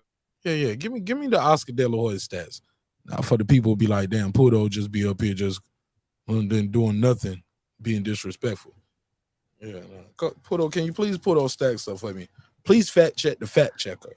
Yes, sir. I mean, you gave me some shit a while back for capping on Oscar, but it's all good. It's all good. No, Oscar's dope, man. We can't deny Oscar is who he is and did what he did. He fought everybody. Oscar fought everybody, exactly. But let's be clear, Oscar did fight more people when he was in that driver's seat too. He was in the driver's seat and could have ducked people. He was like, no, I'm in the driver's seat. I'm gonna make the most money, but I might lose. Fuck it. I did lose. Let's fight him again. He fought Shane Mosley twice, dog. Yeah. Like, no, he has a great career, to be honest. I just don't like how he's moving, you know, for whatever the reasons because like I just remember like him and Floyd, like they left Bob Arum and they said they wanted to, like, you know, start a promotional company that focused on the boxer's needs. And you don't feel like we see. So go ahead, Marq.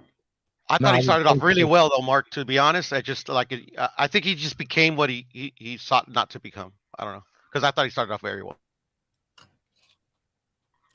I thought he got into the business of staying in business. Part of business is staying in business, keeping the lights on. Yeah, maybe. Little by little, a lot of those people who started out with him, he bought them out. He bought them out. He bought out Shane Mosley. And also, these guys wanted to be bought out for whatever reason, or rhyme or reason. He bought, like, Golden Boy. I don't know if y'all remember. I was a young man at the time, but I remember Golden Boy coming on the scene, and it was like a big deal. It was like, it was by boxers for boxers. It was FUBU. 4 boxers for you by you. You know what I'm saying? For us by us. It was like the boxers FUBU. But little by little, people start saying, man, you just going with the norm. But even now, I'm still proud of Golden Boy for still being able to stay in business. Let's keep it real, man. Oscar ain't the only former boxer. They got a promotional company. He get a lot of the hate because he's quote unquote the Golden Boy. But there's other companies out here. A lot of boxers had their own promotional company. Grand opening, grand closing. It is what it is. Well, yeah, Oscar he got a lot of hate. Goofy, though. Hold on, I heard he got a lot of hate, and I heard Goofy though. Go ahead. Yeah, I mean, he got he got a lot of hate, you know, in his career because, you know, it was like he's not, you know, Oscar wasn't gonna lose in Vegas. You know, you had to you had to knock him out to win. That's cap. Floyd beat him in Vegas. Well, I mean, that was as his career was ending. But I'm saying when he was considered the Golden Boy at the height of his career, he fought many guys after Floyd in Vegas. That's not true. I'm sorry, my brother. I gotta. Who did he fight after Floyd? Fought Pacquiao after Floyd. You talking about when he was sucked up looking like a Ethiopian because he got his ass whooped though. Yeah, I mean he was weight drained. He was trying to fight Pacquiao at a weight he couldn't make. Hold up, we didn't know that until they got in the ring. He made the weight, got in the ring, got his ass kicked. Now we can have the story about it afterwards. But yeah, but you can clearly see he looked like a starving Ethiopian. But you didn't know that until the fight was already made and they signed up. He signed a contract. They sold tickets, sold pay-per-view. He made the weight, got in the ring, got his ass kicked. It happened. And this is a guy, and he lost to a guy. What Pacquiao started at 112, 118, something crazy like that? What weight Pacquiao? 112. I think 112. Yeah, he started at 112, but he didn't fight Pacquiao at 112. Okay, so, no, right. And that would be unfair to him. But shouldn't he have an advantage fighting Pacquiao at a 152 catch weight or 147 catch weight, whatever it was? I think it was 152. It was something like that, but that wasn't 145. 145. Excuse me. I'm sorry, champion. Not the advantage, yeah, though. that wasn't at the height of his career. That's what I'm saying. He wasn't at the height of Pacquiao career no more. Pacquiao was old then. How old was Pacquiao when they fought? He was old. He older than Floyd. His whole career, he been older than Floyd. I'm sorry, man. We just got to keep it a buck. Like, you lost, you lost. You made the weight. You got in there. You cashed the check. You sold the tickets. You told people you're going to win. You lost. Yeah, well, I knew he wasn't going because for him to make that weight, I was like, man, ain't no way he's going to make that weight. But on the flip side, Floyd made the higher weight and fought him and beat him. And he don't still get the credit. Right. Can't win for losing. Let me take this call real quick. 330, you got the flow. Tell them your name, where you from, family.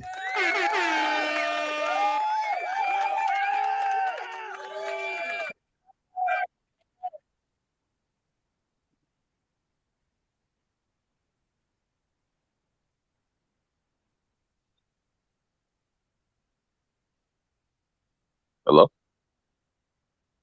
Appreciate it. We couldn't hear the caller, Marq. I didn't hear the call, Marq. Okay, they can hear you. Okay, hey, Clips. They said hold on. Let me switch something real quick. Hold on. Because I did move the studio. Okay, boom, boom, boom. They said they cannot hear you. Hang up, call right back, and I'll answer you from the board, okay? And I'll put you live on the soundboard. Hang up and call right back. That was a hell of an intro, too. Damn, man, y'all missed that shit. That shit was beautiful. Let me plug him into the soundboard. Hopefully he can do that again. Let me plug it. 330, you got the flow. Tell them your name, where you from, family. Yo, this is that guy Eclipse broadcasting from the great state of Ohio. 330 stands up. You already know what it is. Shout out to all my neighbors. And shout out to our host, Marq Nash, YouTube's one-man street team out here fixing these hoes in this goddamn YouTube street. This man is patching up this work. He's trying to smooth everything out and get all these potholes and rocky roads and get all these messy-ass, dirty little ugly kids out these streets. You know what I'm saying? Letting them know it's a curfew. The street lights is on, little niggas. Go home. Clips. Go home, little nigga. Hey, Clips. Niggas know everything that's happening on my show, but I don't see them in the comments. I don't see them in the chat. But they know everything that I'm doing over here. Ain't that kind of weird? Oh, man, that's what lurkers do, man. You know, that's just like when you break up with your ex, and all of a sudden you got two new random females who want to start following your Instagram, and you like, man, I know two of these there. I know 2 of these 3 accounts is like this bitch under some fake names. I know what it is. You might feel Adam anyway. Yeah, bitch, watch me live my life. Go ahead and watch me, ho. See me with my new bitch. Smiling. Having a good time. But Clips, you know I want to chime in. You know how it goes as soon as you break up. They say your dick little. I'm like, hold on, you been fucking with me for years. You been topping me off. I don't fucked you 6 ways from Sunday. But now we broke up and my dick little. Oh my God. Oh, your dick. But niggas, man, niggas be on this shit too. Now her pussy stank. You been fucking with it. You been eating that pussy for 10 years, nigga. Her pussy stank. Her pussy stank. Boy, you been robbed. You been robbed, nigga. But go ahead. Big fact. I'll just Ryan Oscar thing. I typed it in the chat. I will say it again. I agree with, I believe that was Pittsburgh Chiefs saying that. Ryan has to understand that you are a fucking employee. Okay? You are a fucking employee. You are a motherfucking employee. I get real serious about shit like this. I own business. I've had homeboys on my record label, everything, who I've had to take them out in the yard and fade them. I've had to do other sorts of things that I ain't even going to get into because motherfuckers don't understand that, listen, I got a business to run at the end of the day, goddammit. Okay? I think Oscar actually is right just listening to your synopsis and the breakdown of their little Twitter back and forth because he's saying very key things. You know, you need to talk to Lupe for signing that secret weight agreement. I told you not to do it. You wanted to do it anyway. That's like the promoter saying, bro, don't do this. Fuck it, you're going to do it. All right, you're going to see this through. You know what I'm saying? Bro, you crying because I wasn't there? Bro, where was out hanging? Where was this? Blah, blah, blah. Like, I feel like Oscar's standing on business right there. I think a lot of people, they thought that because Ryan's the good-looking Mexican-American fighter, he's an Oscar De La Hoya 2.0. Oh, look, he signed with Golden Boy. That's his little brother. That's a protege. That's a mentor, mentee. No, that's a motherfucking employee. A lot of black fighters have this problem, too. They'll sign with Floyd, or back in the 80s, they'll sign with Don King, and they think because, oh, that's an older black man, this man owes them something special and owes them something extra. No, at the end of the day, nigga, you want to get motherfucking employees. Like, you know, I could sign you to my record label right now, Mark, and you still my nigga all like that, but at the end of the day, if you sign to my record label, you see what I'm saying? There are certain times we must. I gotta sell Thank records. You. At some point, I gotta talk to you like an employee. We can't fall out. We can't fall out, or we were never friends. That's just how I feel. Same if I was on your label. If I am signed to Marq Nash's label, and Marq Nash is in my emails or on my phone, like, hey, Clip, blah blah blah blah blah. I need you to go tour here. Yo, I signed up this feature right here. You know what I'm saying? They already took the money. I'm sending you your portion right now, but they said they need your verse within 2 days. Guess what? I need to be in the studio, so I put a motherfucking verse and be able to deliver it to Marq within 2 motherfucking days. He got a business to run. Ryan needs to chill the fuck out right here. I know he's still raw in his feelings because he got his ass whooped, but you know what? I give him respect for that ass whooping because he shouldn't have taken the fight when all the information came out. He wanted to take the fight anyway. Yes, he quit, but you know what? I don't think he lost too much cachet. He still got a career after this fight. If you don't like what Oscar's doing, honor your contract, get the fuck up out of there. Blood, Terrence, Blood, Crawford, gave all y'all whiny ass bitches the blueprint. And that's all I got to say, man. Shout out to the negative. My brother, salute. Shout out to that guy, Clips, 330. Early. All right, hold the line, Clips. Go ahead. Anybody want to reply to Clips? Champion Hard Puto, Pittsburgh T in the building. I do, Mark. I get what Clips is saying, but at the end of the day, I mean, shit. Just last night, man, I was recalling, like my career history and stuff of my job, and I remember I was telling the homie Marq, that like I don't usually take shit from nobody. Like, yeah, you are hiring me, you are paying me to do a service, but I mean, like, you're gonna show me some respect.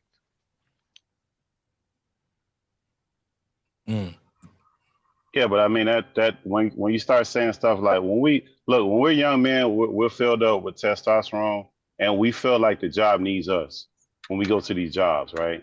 And even as contract work, a lot of times you figure out, no, they really don't need you. They can get somebody else to do what you're doing. You needed them a little bit more than you, and then we really figure out how to balance ourselves out. And that respect word, sometimes we take that a little bit too far. Because a lot of times like as a young man, I did a lot of disrespectful ass shit, but I only seen it one way. I only seen the respect not being dealt out to me and not being the other way. Because you should come to work on time. That shouldn't be an issue.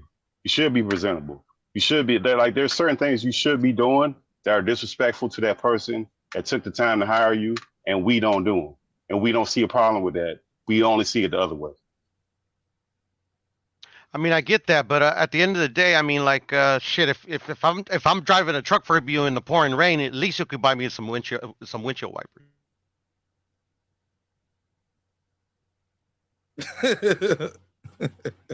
I knew you'd get that, Mark. But that's real though. Yeah, but that's a different situation. I just think sometimes, yeah, I mean, every situation is different. I think sometimes and then you also got to realize where the leverage come from. Right? Like when you go on like big companies, these CEOs and people own companies, they're getting paid millions where you get like, 15 at best. Let's say you're getting $40 an hour. And then the person who's running the company, he's getting, $10 million. But you complain about the $10 million that they got. Y'all not on the same level. So if that person's a big jerk, they're an asshole, they talk to you crazy, I mean, it is what it is. You just stay away from me. At some point, you got to do what you got to do to provide for your family, and that might be part of it. And that might be you getting up out of that business in the meantime, getting your business affairs together. So I think, like, to me, the way I look at it, I don't get into the right or wrong too tough because, look, sometimes we get into positions and our choices are very limited to what we can do. So it's kind of hard to stand on that moral high ground to a certain degree. And I think sometimes we get lost in that people are people. People make mistakes, people get themselves in situations, and sometimes you have to do what you have to do literally to get out of stuff. Yeah, but sometimes it's hard, especially when you're under contract. I mean, like at the end of the day, I mean, like say I was an up and coming boxer, and like this is Oscar De La Hoya, like this is a golden boy, like this guy knows how to manage careers. So I'm like, cool, like everything he tells me sounds good, but then he doesn't deliver on what he says. But that's part of you learning. I mean, you learn the hard way. You can only, some things you can only learn by experience. Some things you can only learn by experience, and then sometimes some people try to tell you some stuff and you don't listen. You just ignore them, you throw it to the wind, and then when they come back and it blow up in your face, the person that you were listening to, you go at them, but you don't go acknowledge the people who are telling you not to do a thing. A lot of people tell you not to do a thing, but you only listen to the people who are telling you what you want to hear, and that's where the fault comes in at. Because like that's what he's pointing out in this, and the tweets that he did. Like I told you not to do that. That's a good point too. All right. Can we get to the other shit? I want to talk about this right here, man. I want to talk about y'all Guppy Gang boys jumping shit. What up? I see it, man. Everybody got to pay. Jumping no shit. Nigga, get the fuck out, man. Come on, man. Hold on. Come on, man. Ain't nobody jumping up. They jumping ship. I see it. I'm out here. Look, it's hard enough to watch the show. It's hard enough to work on my show and focus on good topic, title, thumbnail, and at the same time focus on my family and what I'm doing with my business. But I definitely ain't got time to watch no niggas hating on me all day. I'm mad at myself for even listening to a lot of that hating shit today over the last 2 days. And I will not get distracted any further. You know what I'm saying? But like I said, they know everything I'm doing over here and what I'm talking about, but I don't see them in the chat and I don't see them in the comments. Don't be mad at yourself, Mark. That shit ain't on you, bro. That shit had nothing to do with you, bro. Bro, they got my email. My email is in the description of every block.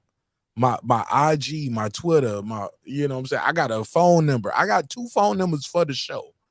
I got the IG, the Twitter, the Facebook groups, like TikTok. Nigga, I'm Marq Nash everywhere. If it was like that, dog, you could have been reached out to me. He said Ryan and Al, shout out to my brother DJ. Let me give him a drop before and after. I got 5 on it. He said Ryan and Al acting real different since they got to Texas.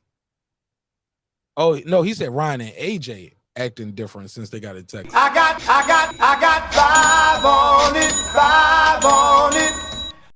I don't know what you mean. You gotta elaborate. You gotta elaborate for that, DJ. Yeah, DJ, I don't understand either. Yeah, DJ. Yeah, you gotta give us the elaboration. Yeah, what do you mean by that? Yeah, right. DJ thought, hey, look, DJ thought he came in here with his $5 dropping a bomb on us with that one. We appreciate the donation because I need that for that Vegas trip. I'm out there, DJ. You pulling up? Let me know. I got 5 on it. DJ, let me know. I'll hit you up tomorrow if you can't call in or beam in. I definitely want to know what you mean right there. What you mean? What you mean? I do not know what that means, but it sound good and it look good when it's lit up in green. I got 5 on it. Let me say this. I see the Spence fans who all said Crawford was a duck. He didn't get 10 million like Pittsburgh T said. Marq, that's not true. I don't believe Terrence Crawford. He's a liar. You got to fix these hoes. Marq Nash, he got to fix these hoes, nigga. You got to fix these hoes. But he got to fix these hoes. He a good fighter, but he got to fix these hoes. But he got to fix these hoes. Now, everybody who said he was a duck, he was a coward, he ain't fought nobody, he got dropped by Avanesian, Gamboa made him do the stanky leg. Keep in mind, Terrence Crawford coined the stanky leg in boxing conversation. Y'all never was saying stanky leg in boxing until Terrence Crawford said it. That's a fact. That's a fact. The song was out, the dance was out, but y'all won't using that in boxing. Terrence Crawford coined that phrase. And he said, but what happened after that? Who? You, bitch. Same round. But y'all leave that part out the conversation. So I said all that to say this. They all are now acknowledging all the things they tore down about this guy over the last 600 plus days. Now we less than 60 days away. It's time to face the Piper. They looking a little shaky out here. I'm sorry. Guppy game looking crazy. Errol Spence is going to need all the Captain EJ fans to summon up all their powers. Summon up your powers. Summing up the powers. With all your liquors combined, he is Captain EJ, nigga. All your liquors combined. Captain EJ, he's our hero. Can I do the song real quick? Boy, you wrong for that. Can I do the Captain EJ song? Can I do the Captain EJ song? One time for the one time, man. Hands down. I heard somebody say one time, hands down like 630. No, hands down like EJ when Ugas knocked this fucking mouthpiece out. That's what they need to start saying. Captain EJ. Hold up. Hold up. You know, when he get that mouthpiece knocked out, you know, he got to summon up the power of his fans. So they start screaming out the drinks that they sipping in the crowd. You'll hear somebody be like, gin, vodka, rum, tequila, wine. Go EJ, Captain EJ, he's a hero, gonna beat Crawford down to 0. Nigga, never heard of it. Small heads. Small head. You are not gonna summon up your favorite fighter with the drinks you drinking in the crowd. This guy is losing. He gonna lose on July 29th. And it's gonna be a coronation of a new pound for pound king. And I don't care how much you love the great state of Texas. It ain't got shit to do with what's about to happen on July 29th. Y'all know I used to live in San Antonio. I was stationed there as a soldier in the Army. I love Texas. Man, beautiful women in Texas, especially in San Antonio. Like the Latina sisters, man. Oh my God, boy, they just different in San Antonio. Even like the mix of it, like the Asian and black, the Latino black, the Asian and Filipino, the black and Hispanic, and the black and Asian. Man, they be mixing that shit up like good old gumbo. And I don't care how you mix it up, all them chicks be bad. These black men are not here tonight to be played with. Oh no, we was right there in the club, boy. We was getting it in.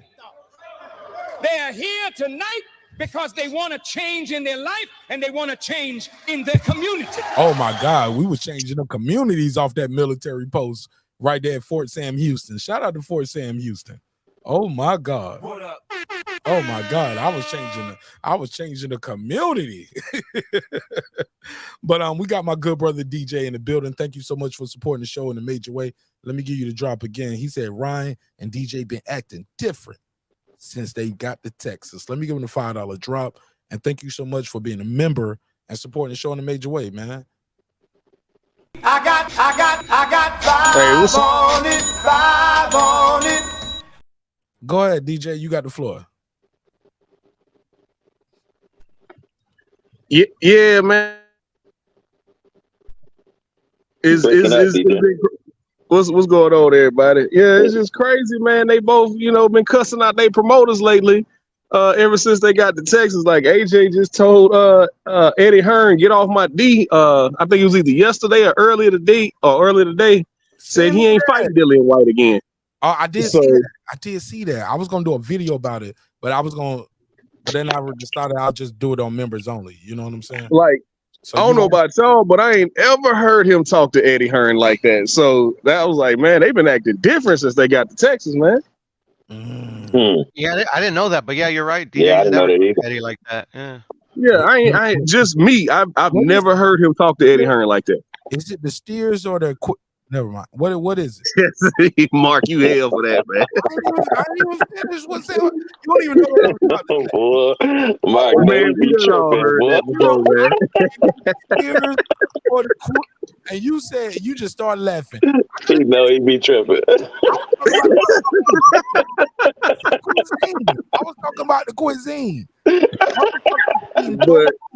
I don't know how long Ryan. I don't know how long Ryan is locked in. Eating tofu ain't the same as a motherfucker eating cuisine. You getting that barbecue, that Texas barbecue. You know what I'm saying? Like Texas barbecue hit different. I know my good brother Brandon Washington don't want to hear us talking about nobody barbecue, but I'm telling you that Texas barbecue is different, boy. But yeah, man, I just noticed the change in them two guys' demeanor since they got to Texas, bro. Like before, Ryan was kind of like outspoken about him wanting to fight, him being the only one wanting to fight. But you know, I ain't never heard AJ talk to Eddie Hearn like that. And I don't know how long Ryan is locked in with Golden Boy, but I know like ain't AJ signed to a lifetime contract with Matchroom? Like what he gonna do, bro? Just hearing the word lifetime contract. You know the first thing to come in my mind? You've been robbed. Like, nigga. Lifetime contract? That sounds bad. They read it wrong, Marq. Nothing should be lifetime. He's a partner. I read that article. I remember it. Okay, and I'm okay with being a partner. And that's a beautiful look. I would love to be a partner with somebody, but a lifetime contract. Shit. You've been robbed, dog. You've been robbed. You don't know what you do. A lifetime endorsement deal, maybe like if you'd have signed a lifetime deal with Everlast, you know, kind of how LeBron, KD, and Allen Iverson did with Nike and Reebok respectively. But I can't see myself signing to one promoter for my life. Like, right. But you know, people move different out here. For the rest of his career, DJ.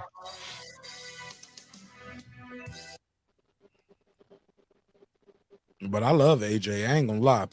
And I'm sorry. I know a lot of American fans do not like Anthony Joshua. They look at him as their biggest threat to your family. Like, this nigga is not about to fuck your bitch, dog. You can still support him. They be like, I don't like that pretty motherfucker. I never liked that. He gay. Never liked you anyway, you pretty motherfucker. Like, yo, I need you to push this Anthony Joshua gay agenda. I was like, never heard of it. Like, I'm not rocking with say they treat him like the light-skinned brother from the bank, Marq. Like, bro, y'all call him gay all you want to. I ain't about to leave that nigga with my bitch overnight. I ain't never had no problem with AJ. I just felt like Ryan would always put him to sleep. Our own issues, whatever we working through, AJ gonna solve all that shit, nigga. Like, nigga, you keep missing the trash truck on Thursday. AJ, like, I got our own trash truck company. You get what I'm saying? I'm leaving Anthony Joshua the fuck alone. I like Anthony Joshua. He is a friend of mine. Well, I ain't gonna say he a friend, but I just always thought Wilder would knock him out, man. That's it.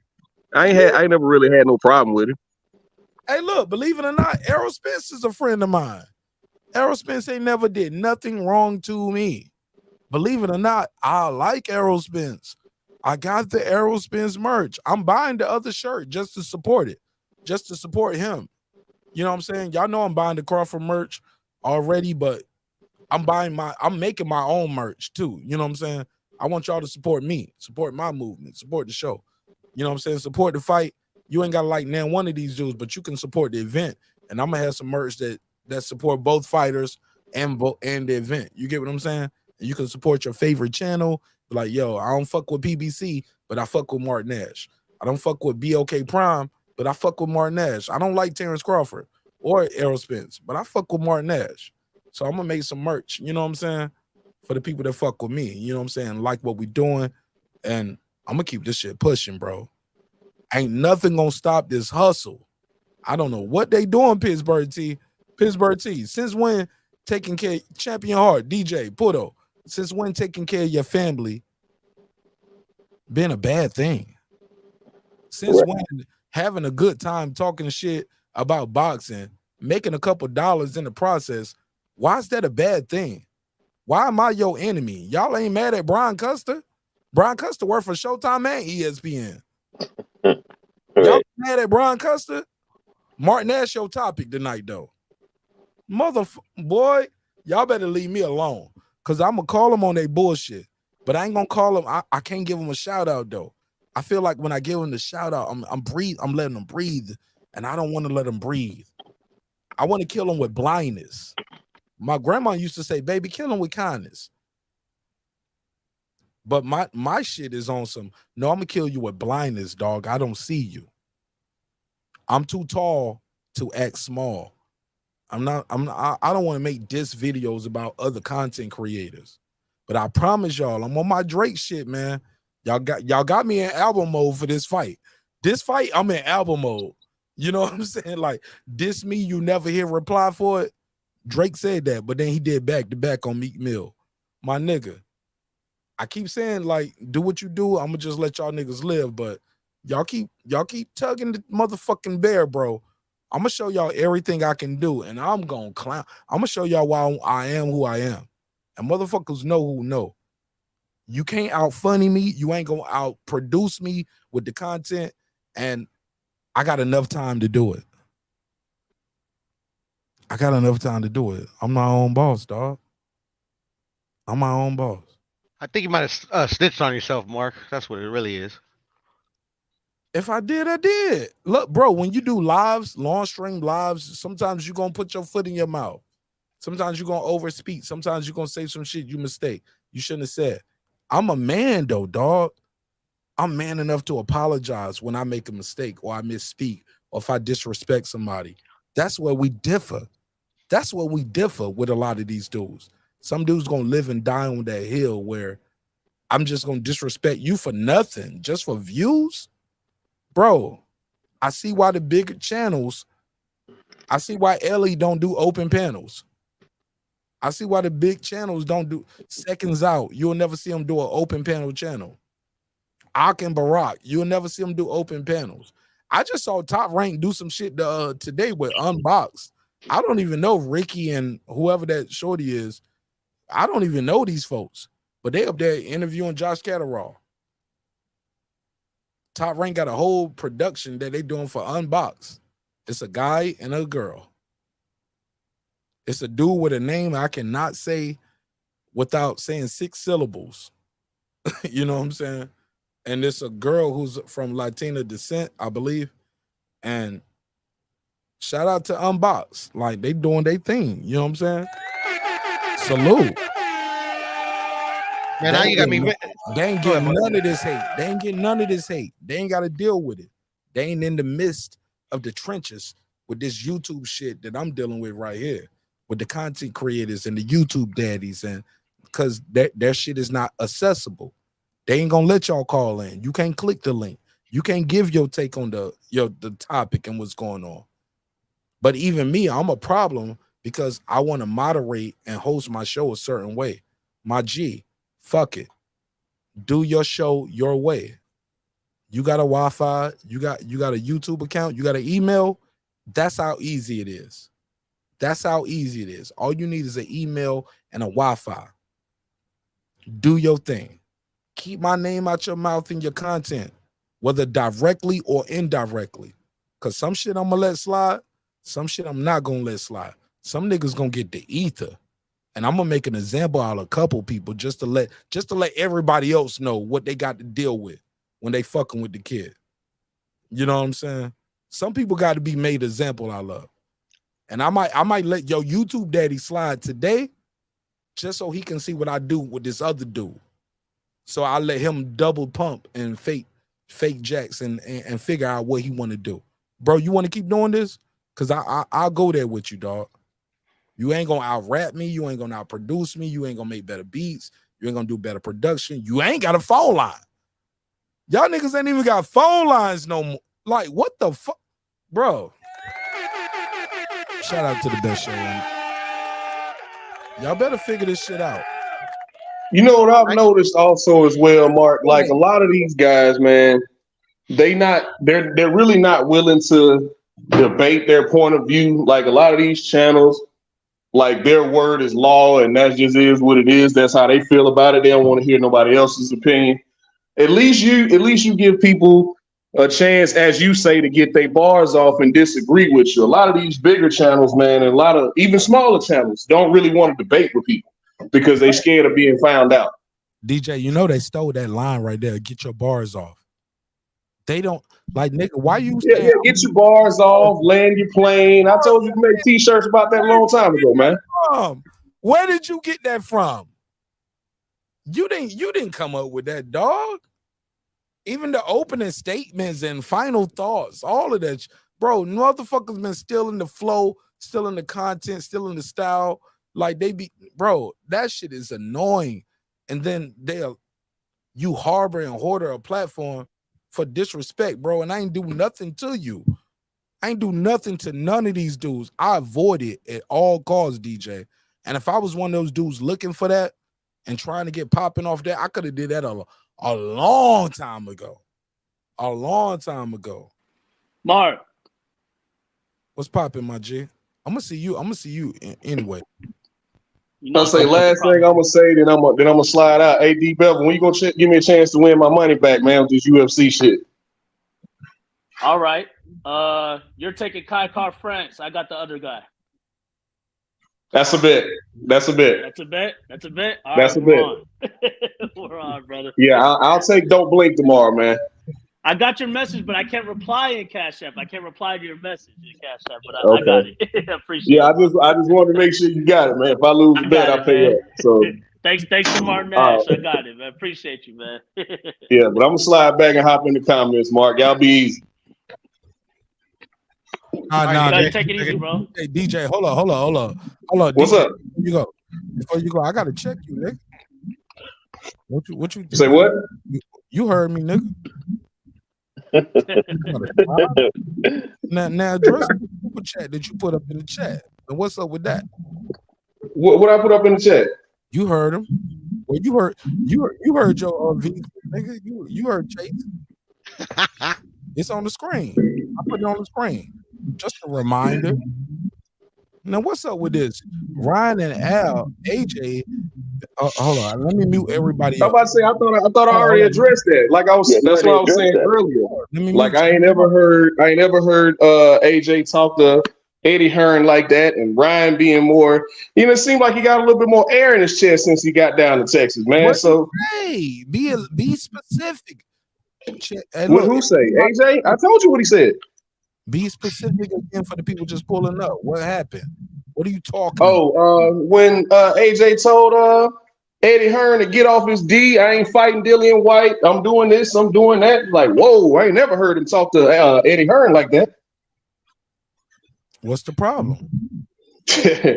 No problem with me. I just ain't never heard him talk to Eddie Hearn like that.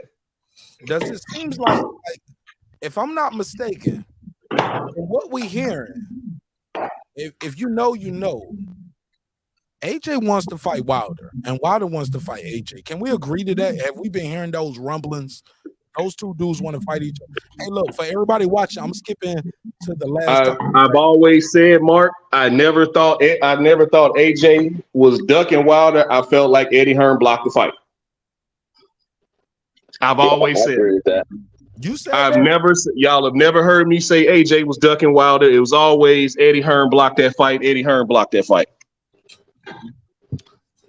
You know what I like about you, DJ? What's up? Multiple things. One, first and foremost, I shook your hand.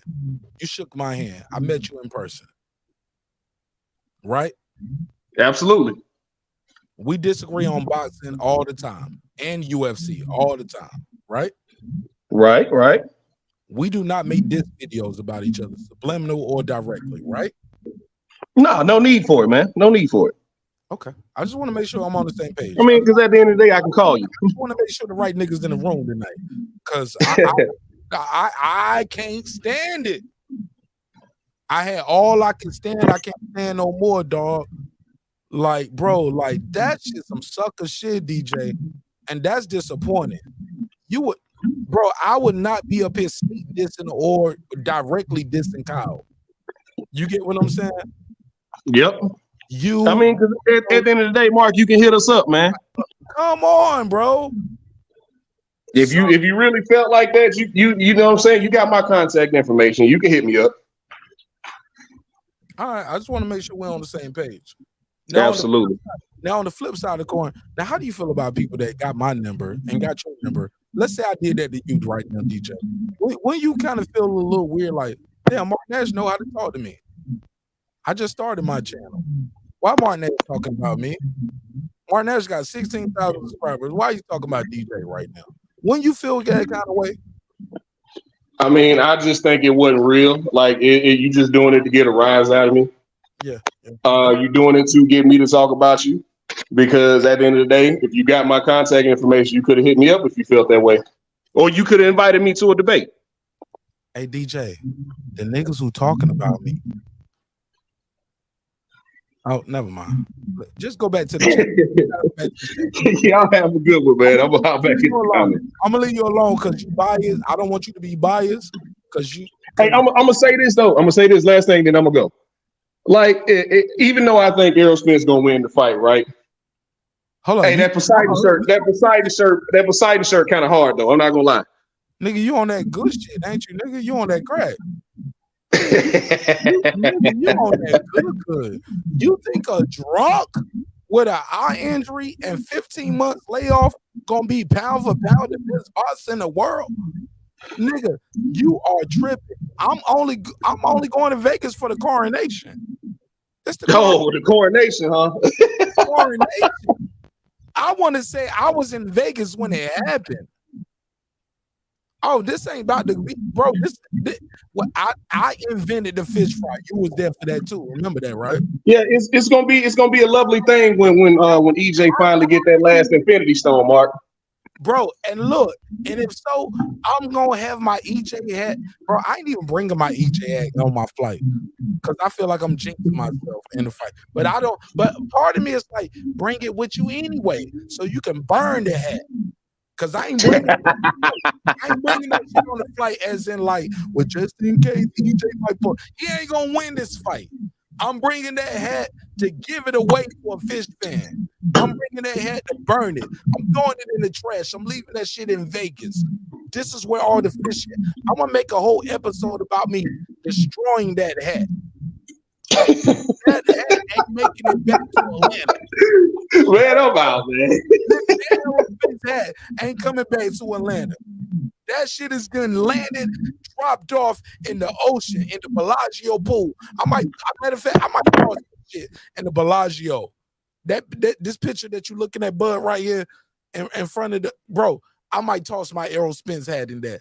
That's gonna that's gonna be saying this way all this shit in there. I'm gonna frisbee that motherfucker in the pool and I'm gonna walk off and I'm gonna go back to doing my show on Sunday. Like, cause bro, you know I'm doing a marathon after this shit, right?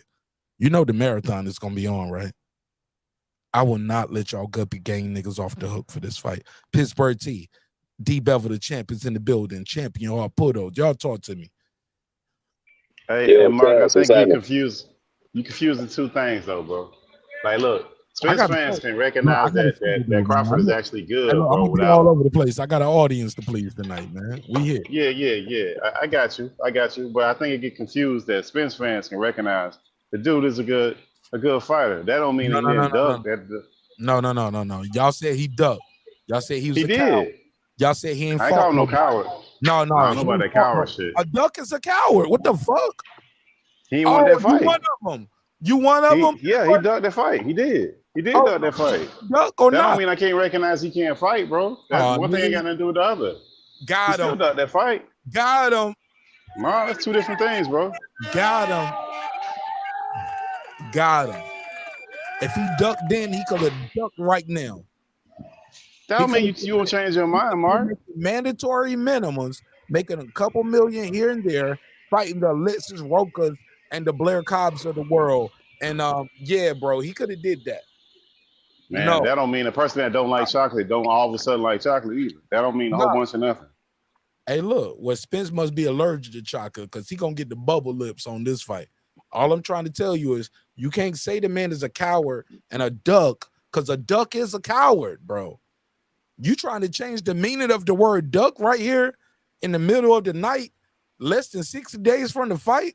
Pittsburgh T, Mark, the bro, the guy ducked, man. I mean, if you want to call it a coward, go ahead. If you want to go ahead and call him a coward, that's cool. Oh, That's no, cool. you call him a coward. You call him a duck.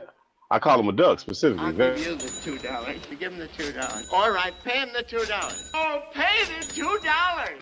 Shout out to Antoine Richardson. He said, bro, we still repping Errol Spence. Shout out to Errol Antoine. I got a drop for you too. Let me cue that one up. But Pittsburgh T, all I'm trying to tell you is, bro, that is calling a man a coward when you call him a duck, bro. Let's not act like duck ain't got the same meaning that it always had. He want that fight, Mark, but that ain't got nothing to do with this fight. That ain't got nothing to do with this particular fight and saying that the man can't fight. That's what I'm saying. That's why I think you guys y'all get hypersensitive about that, trying to defend Bud, that y'all don't realize that just because he didn't want to fight him, the fight is here. And that doesn't mean that the man ain't a good fighter. Sir, if he didn't want to fight him, he ain't gotta fight him now. He has less mandatories than Spence. He could have signed the Golden Boy and fought the Alexis Rocha, Virgil Ortiz. He could have dragged this shit out more, and y'all would have been, because that's what people were running with.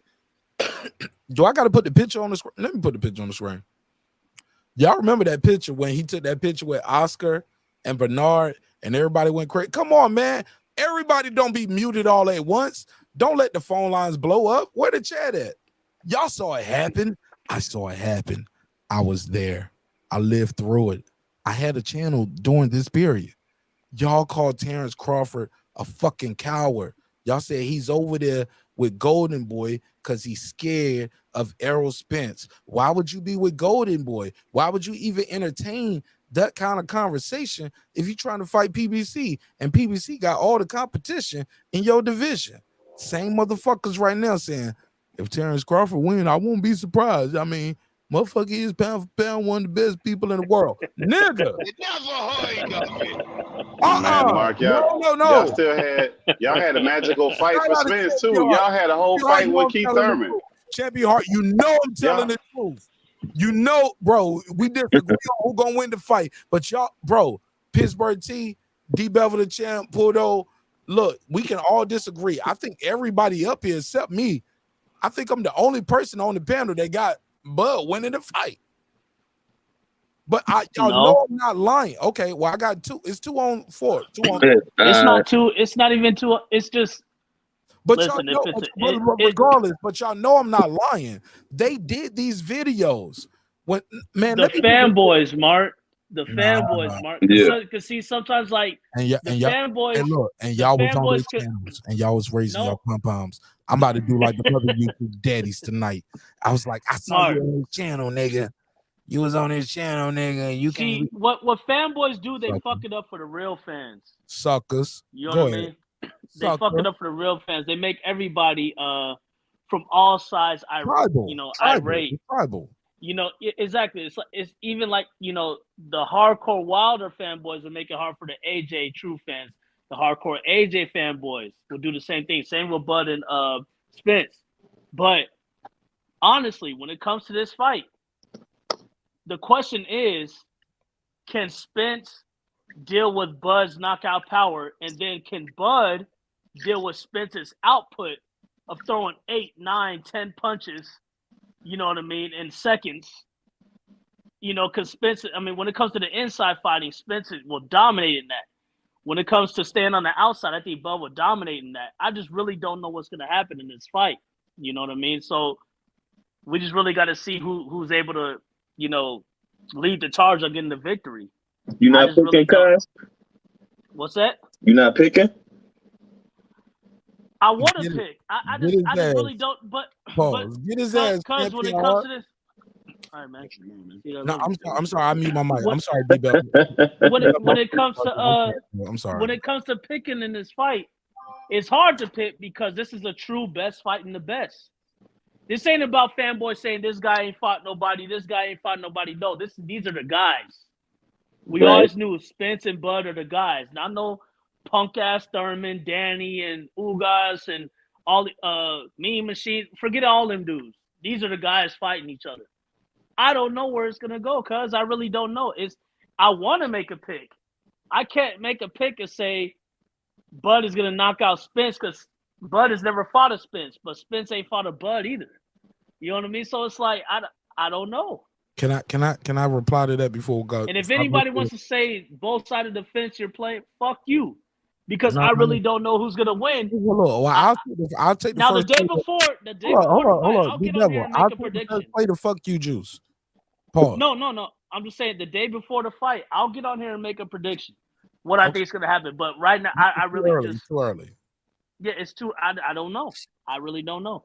All right, but look, let me say this. Normally, and shout out to my good brother D Bevel the champ. That's why I'm giving him. Shout out to you, Marq. Love you, bro. I love you in real life. Shout out to you. Off the shit, you know what I'm saying? Yes, sir. My brother. At this point, fuck it. Most of us in boxing, we have a pick in a fight, right? Yeah. We have a pick, and most of us, we don't vocalize our pick until we get to the weigh-in. Like me, I'm a weigh-in pick. Yeah. I still have my day before. Yeah. I have my favorite, but I won't pick until my weigh-in. You know what I'm saying? Like I got a favorite the whole fight. But once I see how you look on that scale, that's when I really be like, yo, right. I don't know, fam. You know what I'm saying? Yeah, that says a lot. Yeah, so I'm honest, Champion Heart. Yeah. But this fight with these guys, if you don't have your pick right now, I got it. Look, I give you a pass. Like I was like, what? I don't know where you've been. Like for these last 3 years or 3 to 5 years on this YouTube boxing community, because a lot of y'all been around longer than me. Matter of fact, everybody on this panel been in this shit longer than me. Most of y'all in the chat been around this YouTube boxing shit longer than I had a channel. You get what I'm saying? I was like y'all in the chat. SLG, Pound for Pound King, like a lot of y'all. Porto, Champion Heart, Pittsburgh T, D Bevel the Champ. Y'all know all the YouTube daddies. Like y'all seen them come, y'all seen them go. Pause. I'm the new kid on the block. You feel me? Right. But this fight between these two guys at this point in their careers, I got my pick. You can't waver me off of this. Now, granted, between now and then, if Terrence Crawford get bit on the forearm at a barbecue, if like a lot of things can happen between now and July 29th. I pray nothing happens for either guy, because my biggest fear is the fans gonna be like another delay. It was a delay. It was a duck. Like it's more duck talk. I don't want to call Errol Spence a duck, and I don't want to hear people call Bud Crawford duck. I want to see this fight happen. That's why it's happening. There's no more duck talk because the fight's happening. The fucking city, and I'm disappointed at all the people. Man, I'll say that for July 30th. Wait for that one. You better. My thing is this: if I were to support your guy, and I ain't there for no drama. Like I don't want to go to prison, and I don't want to die, and I don't want to kill nobody. But I'm gonna be in the city with my brother, my sister, my cousin. My wife still decided she gonna go too, because she was like, well, shit, I don't want to go too. Everybody going. She'll be. You know what I'm saying? Like, you know what I'm saying? We making a trip out of this shit. I don't want to hurt nobody, and I don't want to get hurt. If you can't control your emotions on who win this fight, stay your ass at home.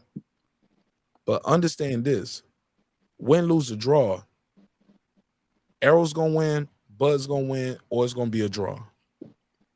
Keep your hands to yourself, fam. But this shit is happening, and all that shit is coming to a head. And if you don't make hundreds or thousands of dollars talking about this fight, and you ain't even in the city when this shit happens, I gotta put a case on you, dog. I gotta put a case on you. Are you making my question to everybody making their pick when it comes to Spence fans, Bud fans, etc.? Are you making a pick based off of who you want to win or who you truly think is going to win? Because when I made an emotional pick, when I made a pick on who I wanted to win, I picked Wilder to beat Fury. The first fight, second fight, and third fight, I came up short. You know what I'm saying? I didn't picked go him in by the first skill. fight. I I didn't give picked a him in the fuck because first I'm fight. such a fan of Wilder. To this day, I got even paid to off quote y'all niggas Wilder, second and third fight. even I to ain't quote even gonna Wilder hold. till this day. I but paid off y'all niggas second and third fight. I got paid. but at the end of the day, and I lost money. So I bet 300 on Wilder in the second fight. See, you and bet I with was your there heart. live. You didn't. Yeah. Now, See, I don't bet with my heart. Now, when it comes to these guys, a lot of them are betting on their heart because they went through 5 years of what the opposite fanboys said, because there's fanboys on both sides. The opposite, what those guys said, and they called me this. They called, I don't like how they talk to Bud, call him top rate Toby and all this shit. I don't like how they call Spence a duck, blah, blah, blah, blah, blah, blah, blah. Like, it's just an honest assessment on the fight. There's going to be a fan base that's really disappointed when it comes to fight day. You know what I mean? One of these motherfuckers is going to get knocked out. I don't think it's going to go to decision. That's the closest pick I can make. I don't think it's going to decision. Somebody's going to get fucked up. You know what I mean? It could be accumulation of punches from Errol. It could be a knockout punch from Bud, because we know Bud got the knockout punches, 10 straight. You know what I mean? Or however many it is at welterweight. Whether you think he fought the guys or not. Because there's a lot of guys that didn't want to fight him. Right. He's still knocking out grown men, dog. Yeah. At the end of the day, that's what it is. But you know what I mean? It's hard to make a pick because let's watch the first fight. I got to make a pick off the first fight. I don't think it's going to a second fight. I think Bud. It's already signed. What are you talking about? It's already signed. They're doing a rematch in December. Yeah. It's already both fighters have a rematch clause. I tell you what, they doing the first fight at T-Mobile. After the way Bud do this motherfucker in that first fight, y'all gonna be throwing that shit at D Bevel backyard. No. Oh no, yeah, we gonna have to fight, bro. They gonna set up a tent. That shit gonna be. If Bud wins, I think he'll be in Vegas. Look, the first fight at T-Mobile. Spence wins, that shit's going to Texas. Circus, nigga. Spence wins, that shit's going to Texas. If Bud wins, I think it'll be under Vegas because we ain't gonna do it in Omaha. We know we ain't doing it in Omaha. And ain't no discount. No. They gonna do it. Look. It's still probably be in Vegas. That's probably part of the deal. It just might be in a smaller room. Or they might do it in California, or they might do it in New York. But I don't know what their deal is, but the second fight. Hold on, let me make it clear. I don't know, because I know people have a problem with me asking questions on my show. They were like, "Why he asking questions?" Mm-hmm. Yeah, niggas don't like us asking questions up here. But go ahead. I'm sorry. No, just I think if Errol wins, it'll be in Texas for the rematch. I think it'll be like that because I don't know their terms and shit like that. But I heard Bud refer to something like if whoever wins the first fight, they'll have more leeway on where the rematch is going to be. But Bud said the rematch is set in stone. It's a 2-fight deal. I never heard. I never heard the winner was the A side. Where did you get that from? No, not the A side. But it was on Ariel Hawani's interview. But I never. He didn't say the loser gets. The winner gets. They didn't talk A side, B side. They just said they both have rematches. Yep. And that's what I'm glad about. I'm happy about that because when fighters start talking A side, B side, you're just talking about a strategic way that you don't want to fight this guy. You know what I mean? Or you know this is a high risk fight, so you want to make up all these stipulations and rehydration clauses and all that bullshit. You know how I feel about a lot of fighters. There ain't one specific fighter. I put that towards everybody, including everybody's hero, Floyd Mayweather. But that's a different topic. But at the end of the day, he said that on that show. You know what I mean? Yeah, whoever wins will have more leeway. And who would say whoever wins? I didn't hear that. He didn't say that, bro. I watched the video and I did a video breakdown. He never said the winner has more leeway. Ariel Hawani like kind of alluded to that with the way he set the question up, and he asked about the rematch. But Terrence Crawford never confirmed that the winner is the A side and has more leeway or leverage or pick. I don't see none of that was even applied or assumed. I don't see Vegas getting both of the fights back to back. Why not? They did it before with Floyd. Let me explain it. I think if this fight does successful, because the way it's selling that now, I didn't even have a chance at a ticket. These motherfuckers selling so fast. Again in Vegas. Let me Vegas. Let me explain it. Marq, Just tell let me me who's explain bigger it. than Vegas though. What? Let me explain it, Marq. I said if it's selling out that quick in a $20,000 person seat arena, why not do it in a 50,000 arena next? Hey, Raider Stadium, I'm all down for it. If it's out here in Vegas, Can I tell you let's why? go to Raider Stadium and bring it to 50,000. Can I tell you why? You know? Go ahead. When it's less seats, the demand is high. It's called. Yeah, because they Hold on, break up the price. I'll let you say that. Let me answer the question. Go ahead. Go ahead. Demand. The demand and the limited access is why you can charge more. That's why you can charge $700 for a nosebleed. Right. Charging $700, $800 a stack for a nosebleed, dog. I was on those tickets this morning trying to get those tickets, bro. Like when I was in the queue waiting. I took screenshots. Matter of fact, I'm gonna make a members only video for that because I took screenshots of it. It's fucking nuts. I was on a three-way with my sister. This how crazy this shit was for those tickets, dog, today. I was talking to my wife. She was where she was at. I was where I was at.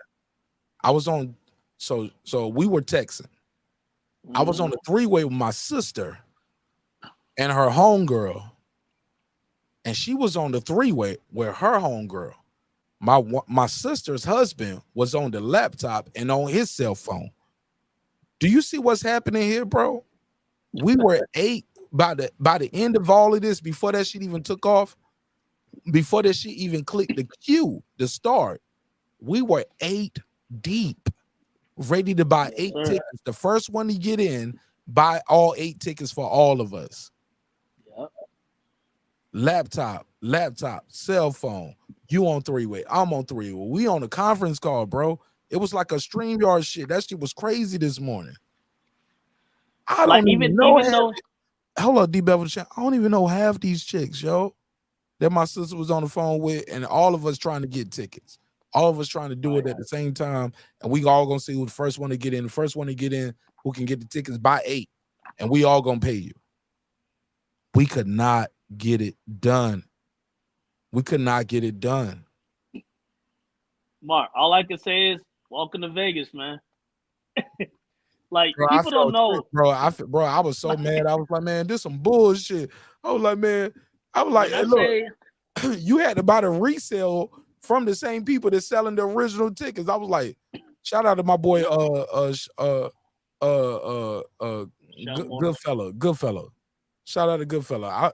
I don't want y'all to do no shout outs. I'll do the shout outs. Cause I know who fuck with me. So no shout outs in the chat, no shout out on the panel. I'll do the shout outs. Cause I know who really fuck with me. And shout out to Goodfellow Sports. My boy, what I tell you, Marq, about the tickets, bro. Remember, I had the 3 laptops. I still couldn't get you told me last night. But look, but the queue from the laptop is queued. All of those laptops, what I found out, because I did more research, talking to the Taylor Bells of the world. Shout out to Taylor Bell and Tap Tap. You still from your same Wi-Fi. So they look at those extra ones like bots. That's what I had one of my ticket homies that do this shit. Like, this is what he do for a living. Like, I accounted for that, Marq, by the way. I accounted for that. I'm sorry? I accounted for that. I used a VPN on each laptop. Oh shit. So checkmate then. You got me pegged then. But that's what he was telling me. He was like, man, the way we do this shit, man, we can tell when people got multiple phones and devices. It's all the same. All of y'all still on the same Wi-Fi. So we know it's that. So you can't trick us with that. Yeah, so he's right. He's right. But you can shut off your Wi-Fi and just turn on the data, your mobile data. Yeah, okay. Well, you use your mobile data, but you can't do that for 8 different devices unless you got 8 different devices. Well, they're all connected to the same Wi-Fi, they'll know. Right. What he was trying to tell me is what Piro was saying was to discount what Piro was saying is you can have 5 laptops in the same house. If all of y'all are on the same Wi-Fi, the same VPN or whatever, they know. That's 1. Maybe 2. They're going through the same public IP, Marq. Yeah, but you right. But you can't use 3 laptops and get 8 different sets of 8 tickets unless you got it set up a certain way. Now, it is a way to get around it. He did say that. Do everything on your phone and use your data. Do not use Wi-Fi. Long story long, man. We going to Vegas, baby. But like I was saying, like when I was for the second fight with Wilder Fury, like it was an expensive ticket, but I got lucky. I spent $550 for my ticket, but the tickets I was getting at first $800, $700. You know what I mean? One was $9, but I kept refreshing the page, and then there was a $550. You know what I mean? It was really like $4 something, but after taxes and fees, it went up to like $550. You get what I'm saying? So, bro, I saw them $400 tickets and my eyes lit up, but every time I was clicking on it, was like not available, not available, not right. available. Bro, someone just clicked on it the same time you did and just got it before you. That's why I was like, oh, let me hurry up and get this, because what I was seeing was $800, and then when I ended up finally getting my ticket, it was $550. I had my mouth over the spot where I knew. So I didn't even have to move my mouse, bro. Like that shit was crazy. And it went bigger. And then it went up. It went up to this. Then it would go down. I was like, so maybe some people in the queue and they changed their mind, or they ain't got it, or whatever. Or they timed out, because you got to search. I think you got 8 minutes to put in shit and do it. Everything, your credit card information, kicked out. So the tickets was dropping from 1,000 to 1,500. So it's still something that's gonna be dropping right now. I just think some people got discouraged, but I don't care if I'm in there. Bro, I don't care. I don't care if I gotta spend $1,000 for a resale. I'm swiping this credit card, and I need y'all support. Y'all help me get there, man. I'm going, bro. Y'all help me halfway through. And Marq, y'all got me with the 5. I got the other 5. I got 5 on it, man. We got you. The flight. I got the hotel. The ticket gonna cost about a stack. Can y'all help me with 5? Yeah, y'all got me? Cause I'm going. I'm gonna be there. Fuck it. If I gotta pay it all by myself, fuck it. It's gonna be members only content. I got a $100 on it. Shout out to my brother D Bevel the Champ. Somebody match D Bevel the Champ. D Bevel the Champ said, I got a $100 on it, Marq. I got a $100 on it. You got me to Vegas, bro. I'm coming to see you when I get there too. And I'm gonna bring you a hoodie. We're gonna do a show. Everybody who supports this shit, I'm gonna send you a free. Cause you better show up too, man. Yeah, I'm trying to make it, man. In Vegas, I'm gonna give you like a t-shirt or a hoodie. You can request. Just say I want a t-shirt, I want a hoodie. Let me know what you want, and I'm gonna bring a hoodie for the winner. A hoodie for the winner. No, I'm giving it to everybody who supported. Everybody who support, I'm gonna send you a free, send it by Cash App. If you send the Cash App, you got to do the Cash App. Do the Cash App or buy the merch through the channel. Or if you in Vegas, let me put that together, because I want to give him something, D Bevel the Champ. I think I should give him something.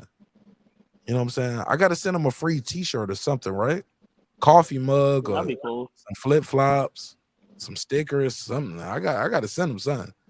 I gotta give him more than just a shout out on the channel, whatever they select. Maybe if someone doesn't want to wear a t-shirt, they can get a coffee mug or all right, you live somewhere cold as fuck. I'm in Canada. I need a hoodie. So for the Canada supporters, I need to send them a hoodie. Yeah, so that's what I'm gonna do. I'm gonna send them I'm gonna send your choice, a t-shirt, or I'm gonna figure that out. Let me put that together. But I'm gonna do that. That's what I'm gonna do. Go ahead, D Bevel the Champ. I forgot what I was gonna say. What were we talking about? We're talking about Marq Nash about to be in Vegas. I got my flight booked, baby. Yes, I'm gonna be in the weigh-in. I'm out there, baby. I'm gonna be in the city. We in the city with it. We are not your other YouTube channel talking about the fight, hating on the fight, doing all that shit. No, nigga, we there. We in the city. Oh yeah, this is what I'm about to say. Yo, y'all fucking with a real one right here, baby. Shout out to Ray. People think it's there. I think I must meet up with them while they there too. I'm in Vegas, dog. I'm there. I'm gonna be in the city. Pull up on your boy. If people think it's gonna be expensive now, wait for that rematch. That rematch gonna be double price. It ain't gonna be no rematch. It ain't gonna be no rematch. Marq, yes, there is gonna be a rematch. They both said there's a rematch. Ain't nobody gonna want to see this shit twice. I'm Marq, sorry. both fighters said. Would you Let me watch? get this. Would you watch Terrence Let me Crawford get versus this. Kell Brook twice? Listen, you think Crawford's gonna knock out Spence like that, like he did Brook? I just know it ain't gonna look like Spence versus Porter, dog. It ain't gonna look like It that. ain't gonna look like Bud versus Kell Brook either. Like you really No. gotta I'm like just thinking really all the like. Spence fights that it's not gonna look like. See, Crawford fights he been knocking dudes out. We don't know what it's gonna look. He It got a doesn't matter. knockout ratio for a reason. Yeah, so did Wilder. What happened with Fury? I mean, come on, man. Like, listen. Facts. like knockout ratio does Well not played, mean you're gonna win the I like fight. how you did that. I mean, like, and I was there on Wilder. Like, he's gonna fuck Fury up. He's gonna smoke this dude, and it was all wrong. It was the other way around. You know what I mean? I mean, styles make fights. We don't know what's gonna happen. So Fury got Wilder's number. Oh God, clearly. Yeah. Errol Spence is the Tyson Fury of this situation. D Bevel the champ. You cammed up, so I had to give you the big. No. Spence is the Errol Spence of it of what it is, and just like Crawford is the Crawford. We just don't know. We got to see that first fight to have some kind of idea. I mean, we could go off what their I love past fights. Deontay Wilder, bro. Deontay Wilder. That's my favorite fighter. Deontay Wilder. My favorite fighter, hands down. Crawford, bro. Yeah. Period. Let's be honest. That's my favorite. Period. No. But that's power. That's brute will strength. Even in losses. That's my favorite. No, even prior he's to gonna be my favorite. And look, he went further in the Olympics than Terrence Crawford ever did. He left that bitch with. He didn't leave with a sweatsuit. Terrence Crawford didn't even get the sweatsuit. Wilder left with a damn medal. So I'm not here to disrespect Deontay Wilder ever. No. I hate when people get up here and say he ain't shit. He can't do nothing, bro. You can't do it, and you weigh 200 pounds. Oh, windmill. They say windmill Wilder and all this. Like I said, people use that when it favors their narrative. You get what I'm saying? Wilder's special, dog. I'm sorry. It's so funny, but it's so funny in 2014, right? Because let me hit them with something. They all love the skill boxer and Fury, right? Yeah. And they say Wilder's windmill, right? But what about what Fury got a lot of fundamental mistakes too. It's just most people are too small to capitalize on his mistakes. Let's bring this up, Mark. Why are those same fans, when Floyd was the skilled fighter, they didn't talk about windmill Maidana, who was throwing windmills, right? Oh, I don't like how sloppy Maidana looks. No, they said, he's hitting the guy who I hate, who I want to lose. You know what I mean? That's all it is. Whatever favors their narrative, they bring up the bullshit. Fuck a windmill. You land that punch, he puts a motherfucker to sleep. They didn't say Maidana wasn't entertaining. Maidana's the sloppiest motherfucking fighter I ever, one of the sloppiest guys I ever seen, but they don't say that. He can crack. Because he was putting hands on Mayweather, right? He put hands and feet on Broner. Yeah, exactly. Look, and that was fun. I laughed. He put dick on. He put dick on Broner. That shit was hilarious. That shit was funny as fuck. Broner was talking mad shit. Broner was talking mad shit. Hey, look, Broner put dick on him too. Broner's a certified clown. At the end of the day, Broner got the long stroke, respectfully. Yeah, he was never the same after that fight. Bro, that nigga was humping around in that shit, respectfully. Devin Haney, so boring. You know what I mean? He's not entertaining. Lomachenko, look at the angles. Oh, look at this. This is so amazing. Fuck out of here. Right. Fuck all you fans like that. But look, but D Bevel the champ, I believe that's the problem with Lomachenko, and I think that's not his fault. That's his promoter. When has he ever been entertaining? Hold on, let me get my bar off. I'm gonna just say this. I think people need to hear this, and I think it's very important for people to understand where I'm coming from when I say this. Lomachenko's vitriol or his disdain that comes from fans, it comes from the promoter comparing him to Muhammad Ali and Floyd Mayweather, and like he never said that. His promoter said that. Yeah, that's all I wanted to say. Like Lomachenko never said I'm better than Floyd Mayweather or Muhammad Ali or Roy Jones or none of that. But his promoter said that. He didn't have to say that. Lomachenko is still one of the biggest sore losers I've ever seen. Even in the Salido fight, he was dirty. Fight, motherfucker. Maidana was dirty. Maidana was low blowing Floyd, hitting him all in the back of the head. What did Floyd do? He stepped it up and capitalized. He said, I had to switch my style, go in there and fuck this dude up. Pulled out the majority decision. That was a really close fight, but he pulled it off. Since when do these great fighters make excuses? Did Muhammad Ali make excuses when Liston put the acid in his eyes? No. Washed that shit out, went in there and stopped his ass. You get what I'm saying? So these guys always try to talk about how great they are, but they're coming up with all these excuses. But we have wishy-washy fans. They said they want entertaining fights. They said they want knockouts. They're tired of boring black fighters running around and sticking and moving. We gave you Wilder. We gave you Bud and Spence. What's up? Why y'all still complaining? I know what it is.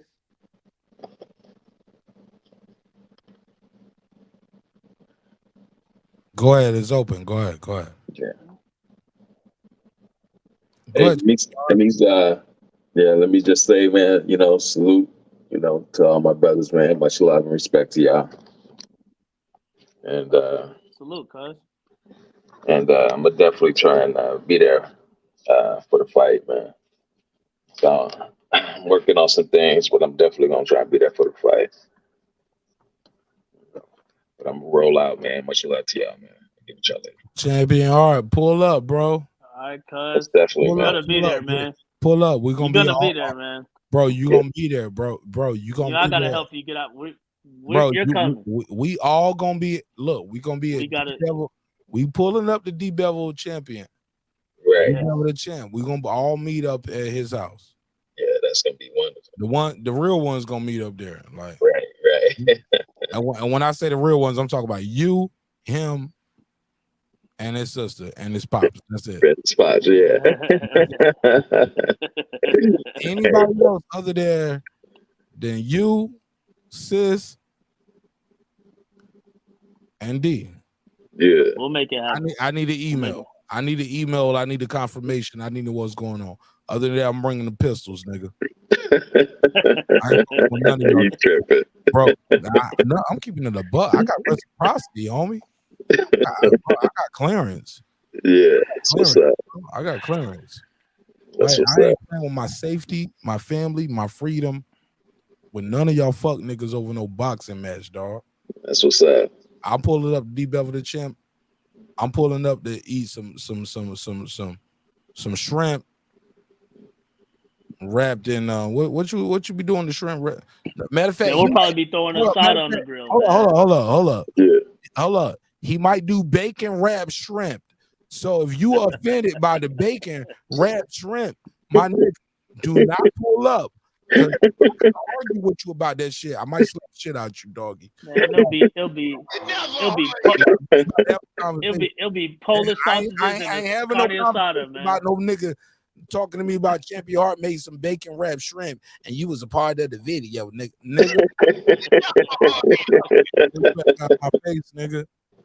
He's bacon wrapped shrimp, and I'm gonna promote this video and I'm gonna support my brother. And if you got a problem with it, leave in that comment, bitch. Most definitely, man.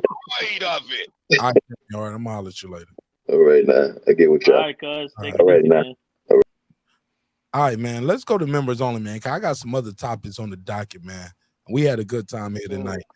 And D-Bevel the champ. I feel like you in that mood. I feel like you there for. I think you ready for this topic. We got to talk about Trey. We got to talk about Trey Songz getting caught with a Me Too case. Man, it's just that it's that season from 10 years. It's a seasonal thing, man. You know what I mean? From 2013. No, don't give it to him. Don't give it to him. All right. No. 10 years ago. Right. Now we're gonna talk about that. Remember, and we're gonna talk about everything we talked about tonight in deeper detail. Cause I still ain't done with everything I want to say. I've only hey, look, my tequila just kicked in. Hey, look, I ain't gotta do nothing with the baby anymore. I ain't gotta drive shit tomorrow. Like, nigga, I ain't gotta grill nothing. You know they had to look. You know they had the military veteran on the grill for Memorial Day last weekend, right? I was like, nigga, I'm the veteran. Why the fuck am I cooking all the ribs, all the chicken, all the hot dogs, all the sausage? Like, man, y'all got me on the grill. It's my holiday. All right. I told all the motherfuckers, I said, y'all know I'm going to the fight soon, right? I got my channel on the line. That's what they said, D Bevel. Mark Nash, your channel on the line. My channel is on the line. You gonna give up the channel if you don't go? No. I give up the channel if Terrence Crawford don't win. That's what they saying. Never. We don't know, man. Like I just don't If know. he win, that means Captain EJ came in there with all the good liquor. That nigga came in there with Captain EJ. He's a hero. All right. You got anything else you want to say, plug and promote before I let you guys go? I want y'all to stay right there, cause I'm about to do this members only episode. Cause I know we got a lot of members in the chat, and the members want to join in on the conversation. Philip H, I fuck with you on Philip H, man. You be missing out, man. We be cooking, bro, having a good time. Shout out to Lisa Bell, she never fails. Anybody got anything else they want to say on this before I go to members only? Because I'm going to give you guys a little monologue for all the people out there trying to tell other people who and what they can use their YouTube channel for. Right. D Bevel, ain't that some weirdo shit, bro? Yeah, it's crazy. You know what I mean? All these guys, they claim they don't have YouTube daddies, but they try to give orders like a YouTube daddy. You get what I'm saying? You know, they hate on these other big channels, just like you said. You know, the Egos, the Dantes, you know, the boxing voices, and all this other shit. You know what I mean? But it comes down to your substance is not like theirs. Your consistency is not like theirs. Your dedication is not like theirs. While you're stuck at 1,000 or 2,000, they're climbing. You know, they're not letting personal issues and personal beefs get in front of business. You know, the objective on YouTube is to give your subscribers great content and to not getting caught up in fanboy bullshit, race topics here and there, because that's always going to exist. You know what I mean? Your objective is to get the most views you can get. And when they can't do that, they hate on the ones that can. You know what I mean? So, you know, get your subs up. I mean, that's really what it is. I don't have a channel. You know what I mean? And there's channels I fuck with that have 100,000. There's channels I fuck with that have 1,000 to 2,000. Worry about yourself. Worry about your own content. Worry about your own supporters and fan base that are in your chat. You know what I mean? Give them what they want. Stay dedicated to the people that are supporting you. Don't worry about what everybody else is doing, because it's none of your damn business. Man. It's none of your business how someone else runs their channel or not. It's none of your business about who affiliates with who or not. You know what I mean? Your channel is your channel. If you have a problem with it, start your own shit. Run it the way you want to do. But for you to tell somebody else how to do their own shit, you become the people that you hate. Hey, D Bevel the champ. Mm-hmm. I heard it was motherfuckers who ain't even black telling me they was questioning my blackness tonight. Right. You questioning my blackness. Like I heard it was motherfuckers who ain't even black questioning my blackness tonight because I had Porto on my show. Dog, it's crazy. Like I said, run your channels the way you want to run them. You know what I mean? There's no other man that can tell you how to do your own shit. You know what I mean? Do what you want to do. It's your channel. Do what the fuck you want to do. Worry about your own shit. Hey, look, I'm telling you, man, like I can't tell people what to do on their show, but let's just, man, I'm about to cook on this shit. Let me stay right there where you at, D Bevel, because I'm about to really go off on members only, because I got some shit I've been holding in. But you got to pay me for the pleasure. Like, And the funny thing is, people like, you sold yourself out for a super chat, or you sold yourself out for views, and like, no, nigga, I am who I am, and I've been who I was. Yeah, because you called me. You called me and told me, I'm not DW, you better send a super chat. People send super chats because they choose to do that. No, they feel like they want to support. Nobody makes anybody send a super chat. No, you know. Hey, look, don't get mad at me because I learned how to monetize my hustle and my grind. Like, if I'm talking to y'all, that means I'm not asleep. That means I'm not working on my other business. That means I'm not with my wife. I'm not with my daughter. So if I'm doing that for free, what the fuck are y'all doing? You a homo or something? Like nigga, like bro, y'all can do whatever y'all do all day. Go about your life. I gotta be here. I'm the boss. This is a real company.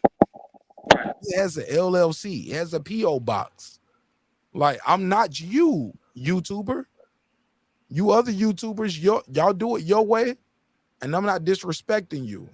That's your business. That's how you do it. Is how you do it. But for Marq Nash, this is a whole nother business. And a part of my process is teaching other people about empowering themselves. I support other people, teach them how to set up their business, how you set up the PO box, how you set up the LLC, how you get your shit monetized. Because I lapped a lot of these dudes who got a vitriol for me. They've been here for years. They still ain't in double digits. Now, granted, they do good live views, and that's bad where to stop at. You in a masturbation circle. You are in an echo chamber. You're not expanding. And to each his own. And that's okay too. And half them niggas don't go to fights. They don't do interviews. They ain't got no good graphics. They don't invest in the production. They don't have a phone line. They look, even the little shit with the topic docket that we got over here to the left. Man, we on some Sports Center shit on StreamYard. That's what we moving towards. You get what I'm saying? We moving our shit towards some Sports Center level type shit. Gotta learn to diversify your content. You know, if I go to a channel and I see a goddamn emoji just sitting there, I can't even see who I'm subscribed to looks like. And it's the same boxing topic over and over and over again, where you can't talk about politics. You can't talk about relationships. You can't talk about, man, it could be cars. It could be whatever's what celebrity issues going on right now. You know what I mean? Anything. You know what I mean? What you bring in multiple subscribers from talking about multiple different things. But when you talk about the same thing over and over, that's when you become predictable. That's when it's like, all right, well, I'm not gonna watch today because I know he's gonna talk about this same old bullshit over and over We and got over. 4 new members tonight, and I'm excited about that because I want to give them a great members only experience. Matter of fact, but keep cooking because let me slide some products over here because you know I'm about marketing and branding. When right? it comes to creating a right? good thumbnail, you know what I mean? A good thumbnail, or when you tune into a channel where it's a good presentation, man. Like, instead of someone sitting on their fucking porch smoking a cigarette, you know what I mean? Beer. Drinking beer or interviewing I'm talking to a Hall of Famer tonight. And I'm interviewing a legendary fighter. Your ass sitting on the fucking porch or in your fucking car giving an interview to a Hall of Fame fighter. You know what I mean? Have a presentation like a listen, hate him or love him, and this ain't to bring up. Nah, don't diss nobody directly. No, this ain't no. Rest in peace to this guy, because this ain't no diss. But like a Kevin Samuels, how he had the clean desk and all that, just a clean type layout, a professional appearance. You know what I mean? Like that generates attention from people. You get what I'm saying? But when your ass is dirty, sitting under your front porch or in your car smoking cigarettes and shit like that, kind of half-assing because you're on the way to the store, I mean, that's the kind of attention you can get. And to be fair, D-Bevel, if you smoke squares, I ain't mad at you. No, it's nothing wrong with that. But you smoking a square and talking to a Hall of Fame athlete, like nigga, like we back in the 60s or something, like Nigga, like That's like me interviewing someone and I'm drinking, or interviewing someone and I'm eating. It's like there's levels of respect that you got to go by, and there's levels of professionalism that people don't understand. That brings you subscribers or viewers and stuff like that. If I'm watching a channel where someone's really professional and their thumbnail and their layout is good, like a Doggy Diamonds TV or some shit like that. But if I go to another channel who's hating on Doggy Diamonds and he's in his fucking car, Doggy Diamonds repaired. You know what I mean? He really did his thing. He really puts his hard work and dedication into the channel. Yeah, he invests. You know what I mean? So he invests. You know what I mean? Reinvest. So that's all it is. I don't even have a channel, but you could see that. You could look and see who really puts in the work. It's the same thing in Hollywood movie sets. You know what I mean? Yeah, man. You're gonna watch State Property or you're gonna watch Menace to Society. And I love State Property. But you could tell Menace was more of a professional set. Or you can watch The Godfather or Casino. Or you can watch The Godfather or Casino. Yeah. Which I like better than Goodfellas. Casino's better than Goodfellas in my opinion. But that's a different topic. Oh, we gotta put a case on that. We gotta put a case on that. Goodfellas is better than Casino. No, I like Casino, man. I like Casino, man. Look, Goodfellas classic though, man. It is. I tried to watch that with my wife and other people who had never seen it, never knew anything about it. And biased because it's a Vegas thing. Yeah, they couldn't even get into it. Like if you in that life, like you can get it. But a lot of people, man, nah. That Goodfellas shit is universal. That's that mob shit. That Vegas shit. Right. That nigga was just a simp, yo. I'm sorry. Robert De Niro, that's a simp story. Like, oh man, Frank Rosenthal, the real guy. Oh, yeah. Casino is a story, bro. Casino is a story of a simp. I'm sorry. A simp to success. I'm sorry. And I love Casino, but it's simp to success. Godfather or Goodfellas, totally better. Casino, man. Nicky Santoro, man. That nigga ended up in the desert with his brother. Tony the Ant Spilatra. That was a great movie, man. Man, we're gonna chop it up when I get to Vegas, bro. I can't wait to see you this summer, my brother. Hey, look, the summer ends. I heard another content creator say this before. I don't know who it was. And I apologize for forgetting your name, my brother. But he said that shit best. He was like, I never been excited for the summer to end so quick because this fight starts July 29th. Like, nigga, I don't give a fuck about 4th of July this year. I don't give a fuck about the kids' graduations. I ain't worried about getting kids school clothes because my daughter's starting school, but I'm pre-K. Like, man, I ain't worried about none of that. I got that covered. What I care about is Spence, Crawford, Vegas, July 29th. And that's pretty much the end of the summer going into fall. But that, bro, I got to go through the whole summer. So, yeah, y'all already know we're going in the fight camp. Like I said, I'm putting UFC on the back burner. Like, on that same day, you got Justin Gaethje and Dustin Poirier fighting in the rematch. Like, and I don't even care, man. I don't even care. Like, we've been waiting on the Spencer Crawford fight.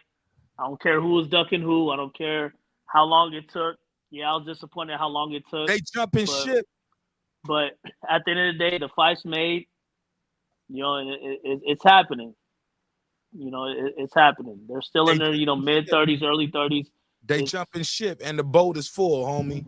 We ain't got no more room on this ride, homie. It's a 2-fight deal. Remember what they told Forrest Gump? Seats taken. Right. All the seats taken, homie. Seats taken.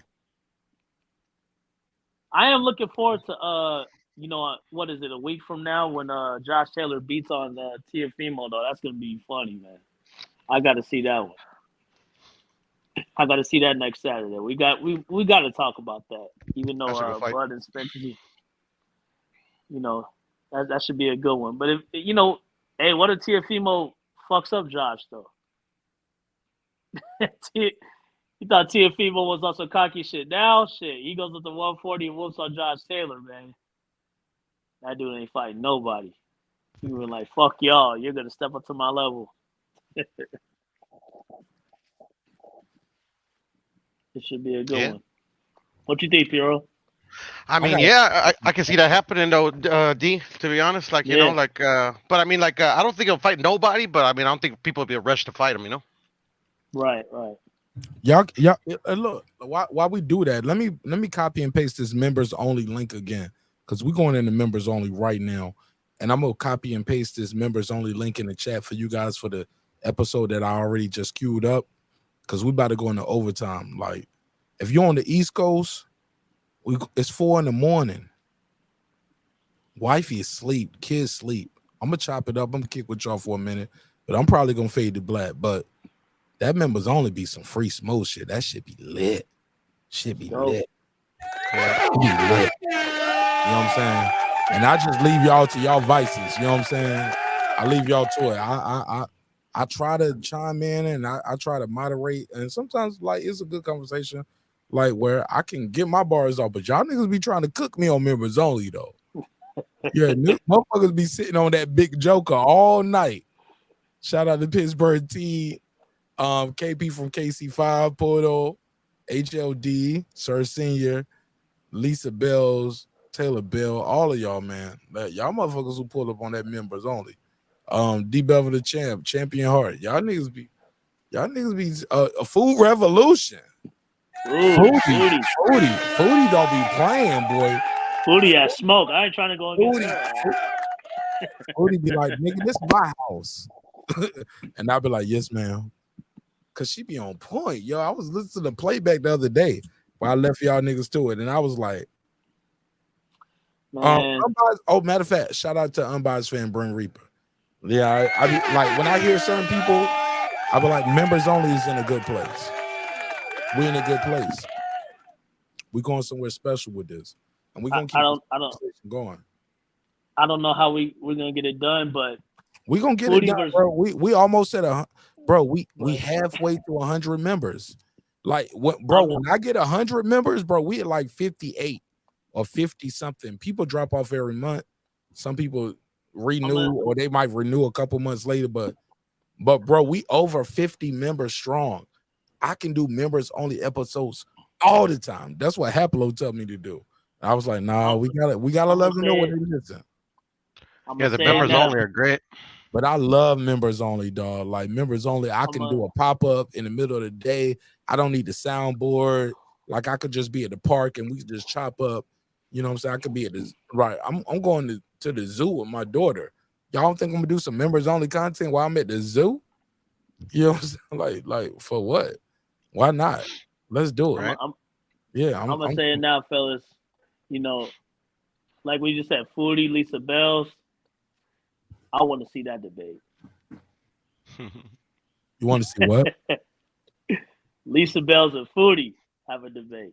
Ooh, that'd be a good one. But what's the debate? Anything, boxing, anything. You just want to see how passionate they get. That nigga want to see a past night. After the day, my buddy's on Lisa, man. Look at him trying to break up the black family. I ain't trying to break up nothing. We all went at it with each other. Like shit. They sisters, man. They sisters. Of course. No. You want to see the They're gonna be sisters after the debate.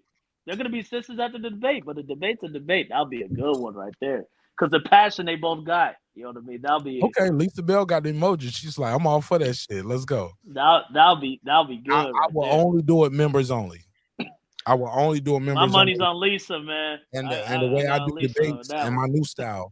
And I hope more people who do debate content, like this is just my wish and hope. I cannot control what other people do on their content. You can't tell me what to do. Shout out to Sam from Sam F. I think that's Sam from Washington. For joining members only. I think we got 6 new members tonight. SLG, we just got back. We're gonna kick it. We're about to kick it on members only. But apparently I can, Marq, by the way. What you gonna argue for a black woman? What you about to do?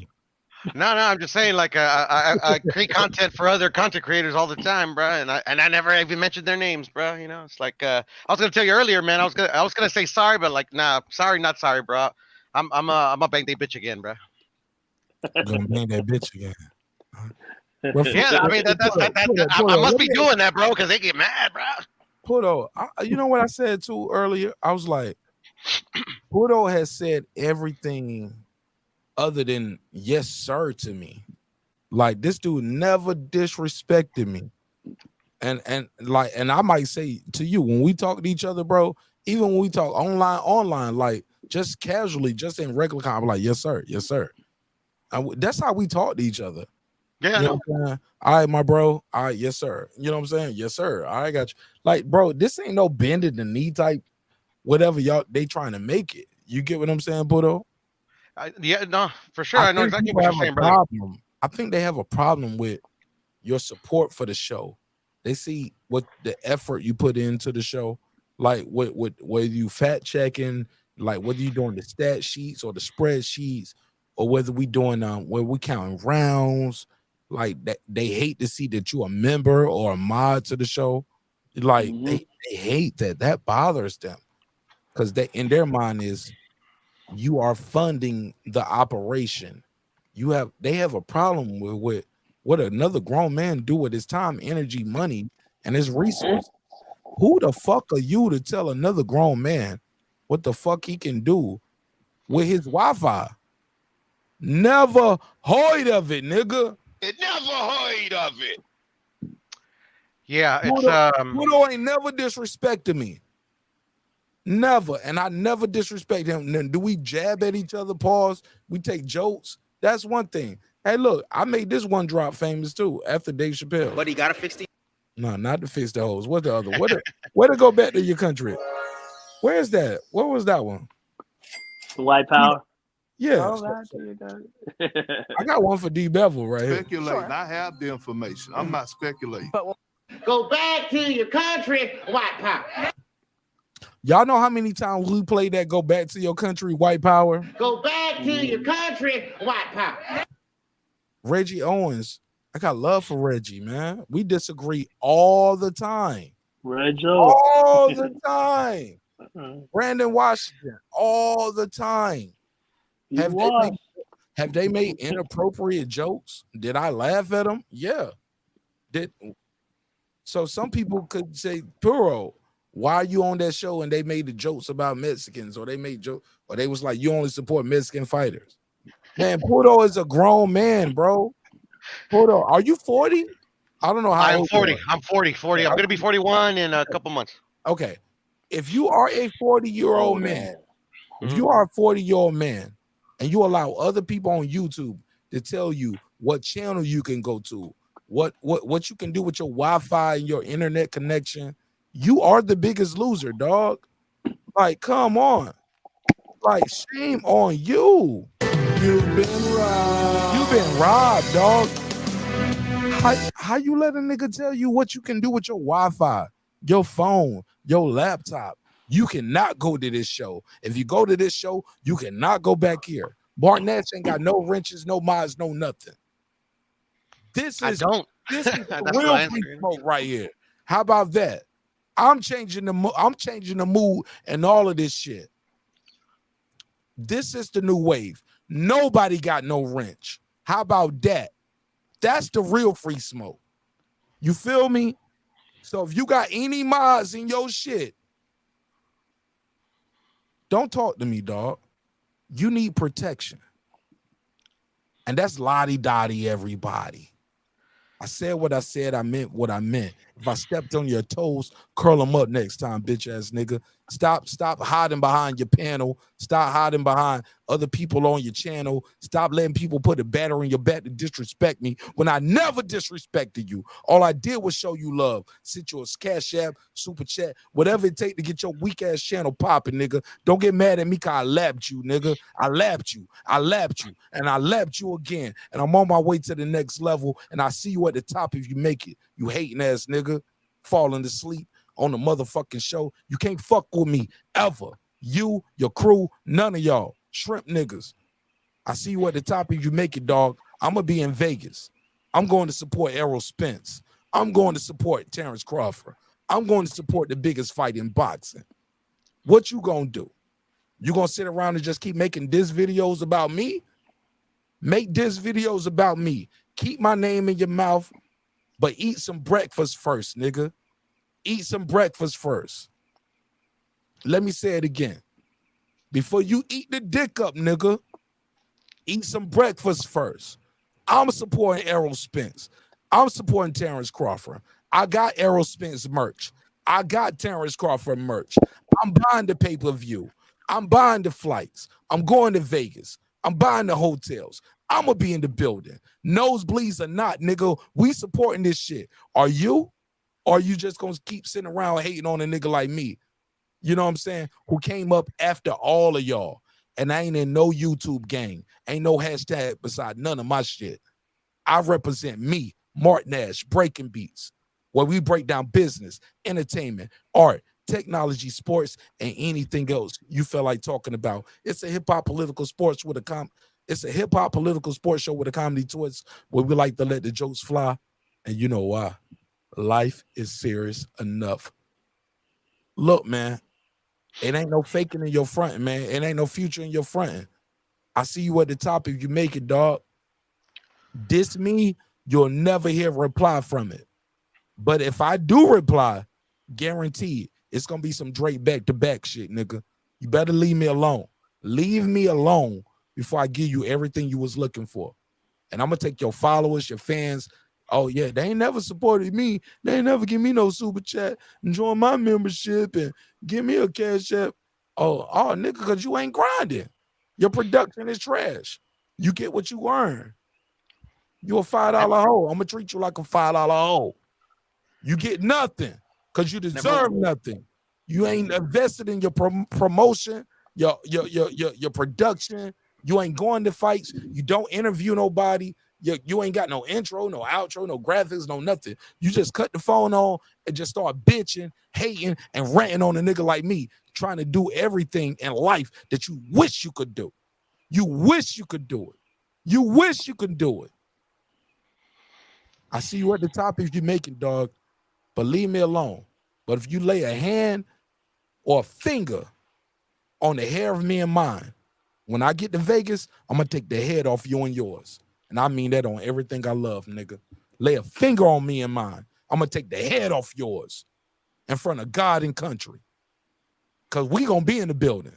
My brother, my sister, my cousins, aunties, uncle, we all there. This is going to be a coronation for Terrence Bud Crawford. If you can't take your favorite fighter losing the fight, keep your ass at home, dog. Stay your ass where you at. And that's all I got to say until I get the members only, because I'm just getting started. I'm tired of these bitch ass niggas, man, hating on me. Niggas be in the chat, watching my show, biting the lingo, biting the style, the flow, the format, the 2-minute. Hey, look, motherfuckers, bro, niggas be biting, bro. They bite the style, the format. They do all of that. I'm going to tell you what you can't do. You can't copy the respect, homie. And I'm everything I said I was. That's why my face is in my intro. And I'm at the fights. I support these fights. I buy the merch. I'm in it, bro. I'm everything I said I was, for better or for worse. Y'all better leave me alone, dog. Y'all better leave me alone. Y'all better leave me alone. And if y'all fuck with me while I'm with my wife, my sister, my brother, bro, we gonna jump your ass. I'm letting you know now. There ain't no one-on-one. We jumping niggas, dog. You touch me, we killing everybody in this bitch, nigga. Leave me alone. Better keep that shit boxing, bitch. And I mean that on everything. Show over. Run this outro. Say that shit for members only. I'm done with these bitch ass niggas. On my mama, nigga. I mean on everything I love. You lay a finger on me, I'm gonna take the head off one of you and yours, nigga.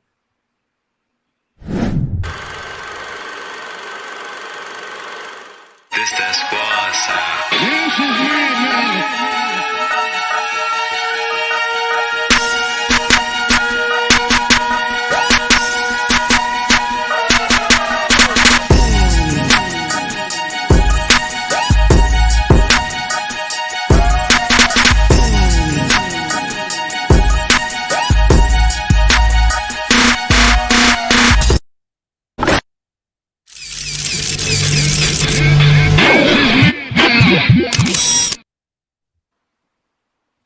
Members only.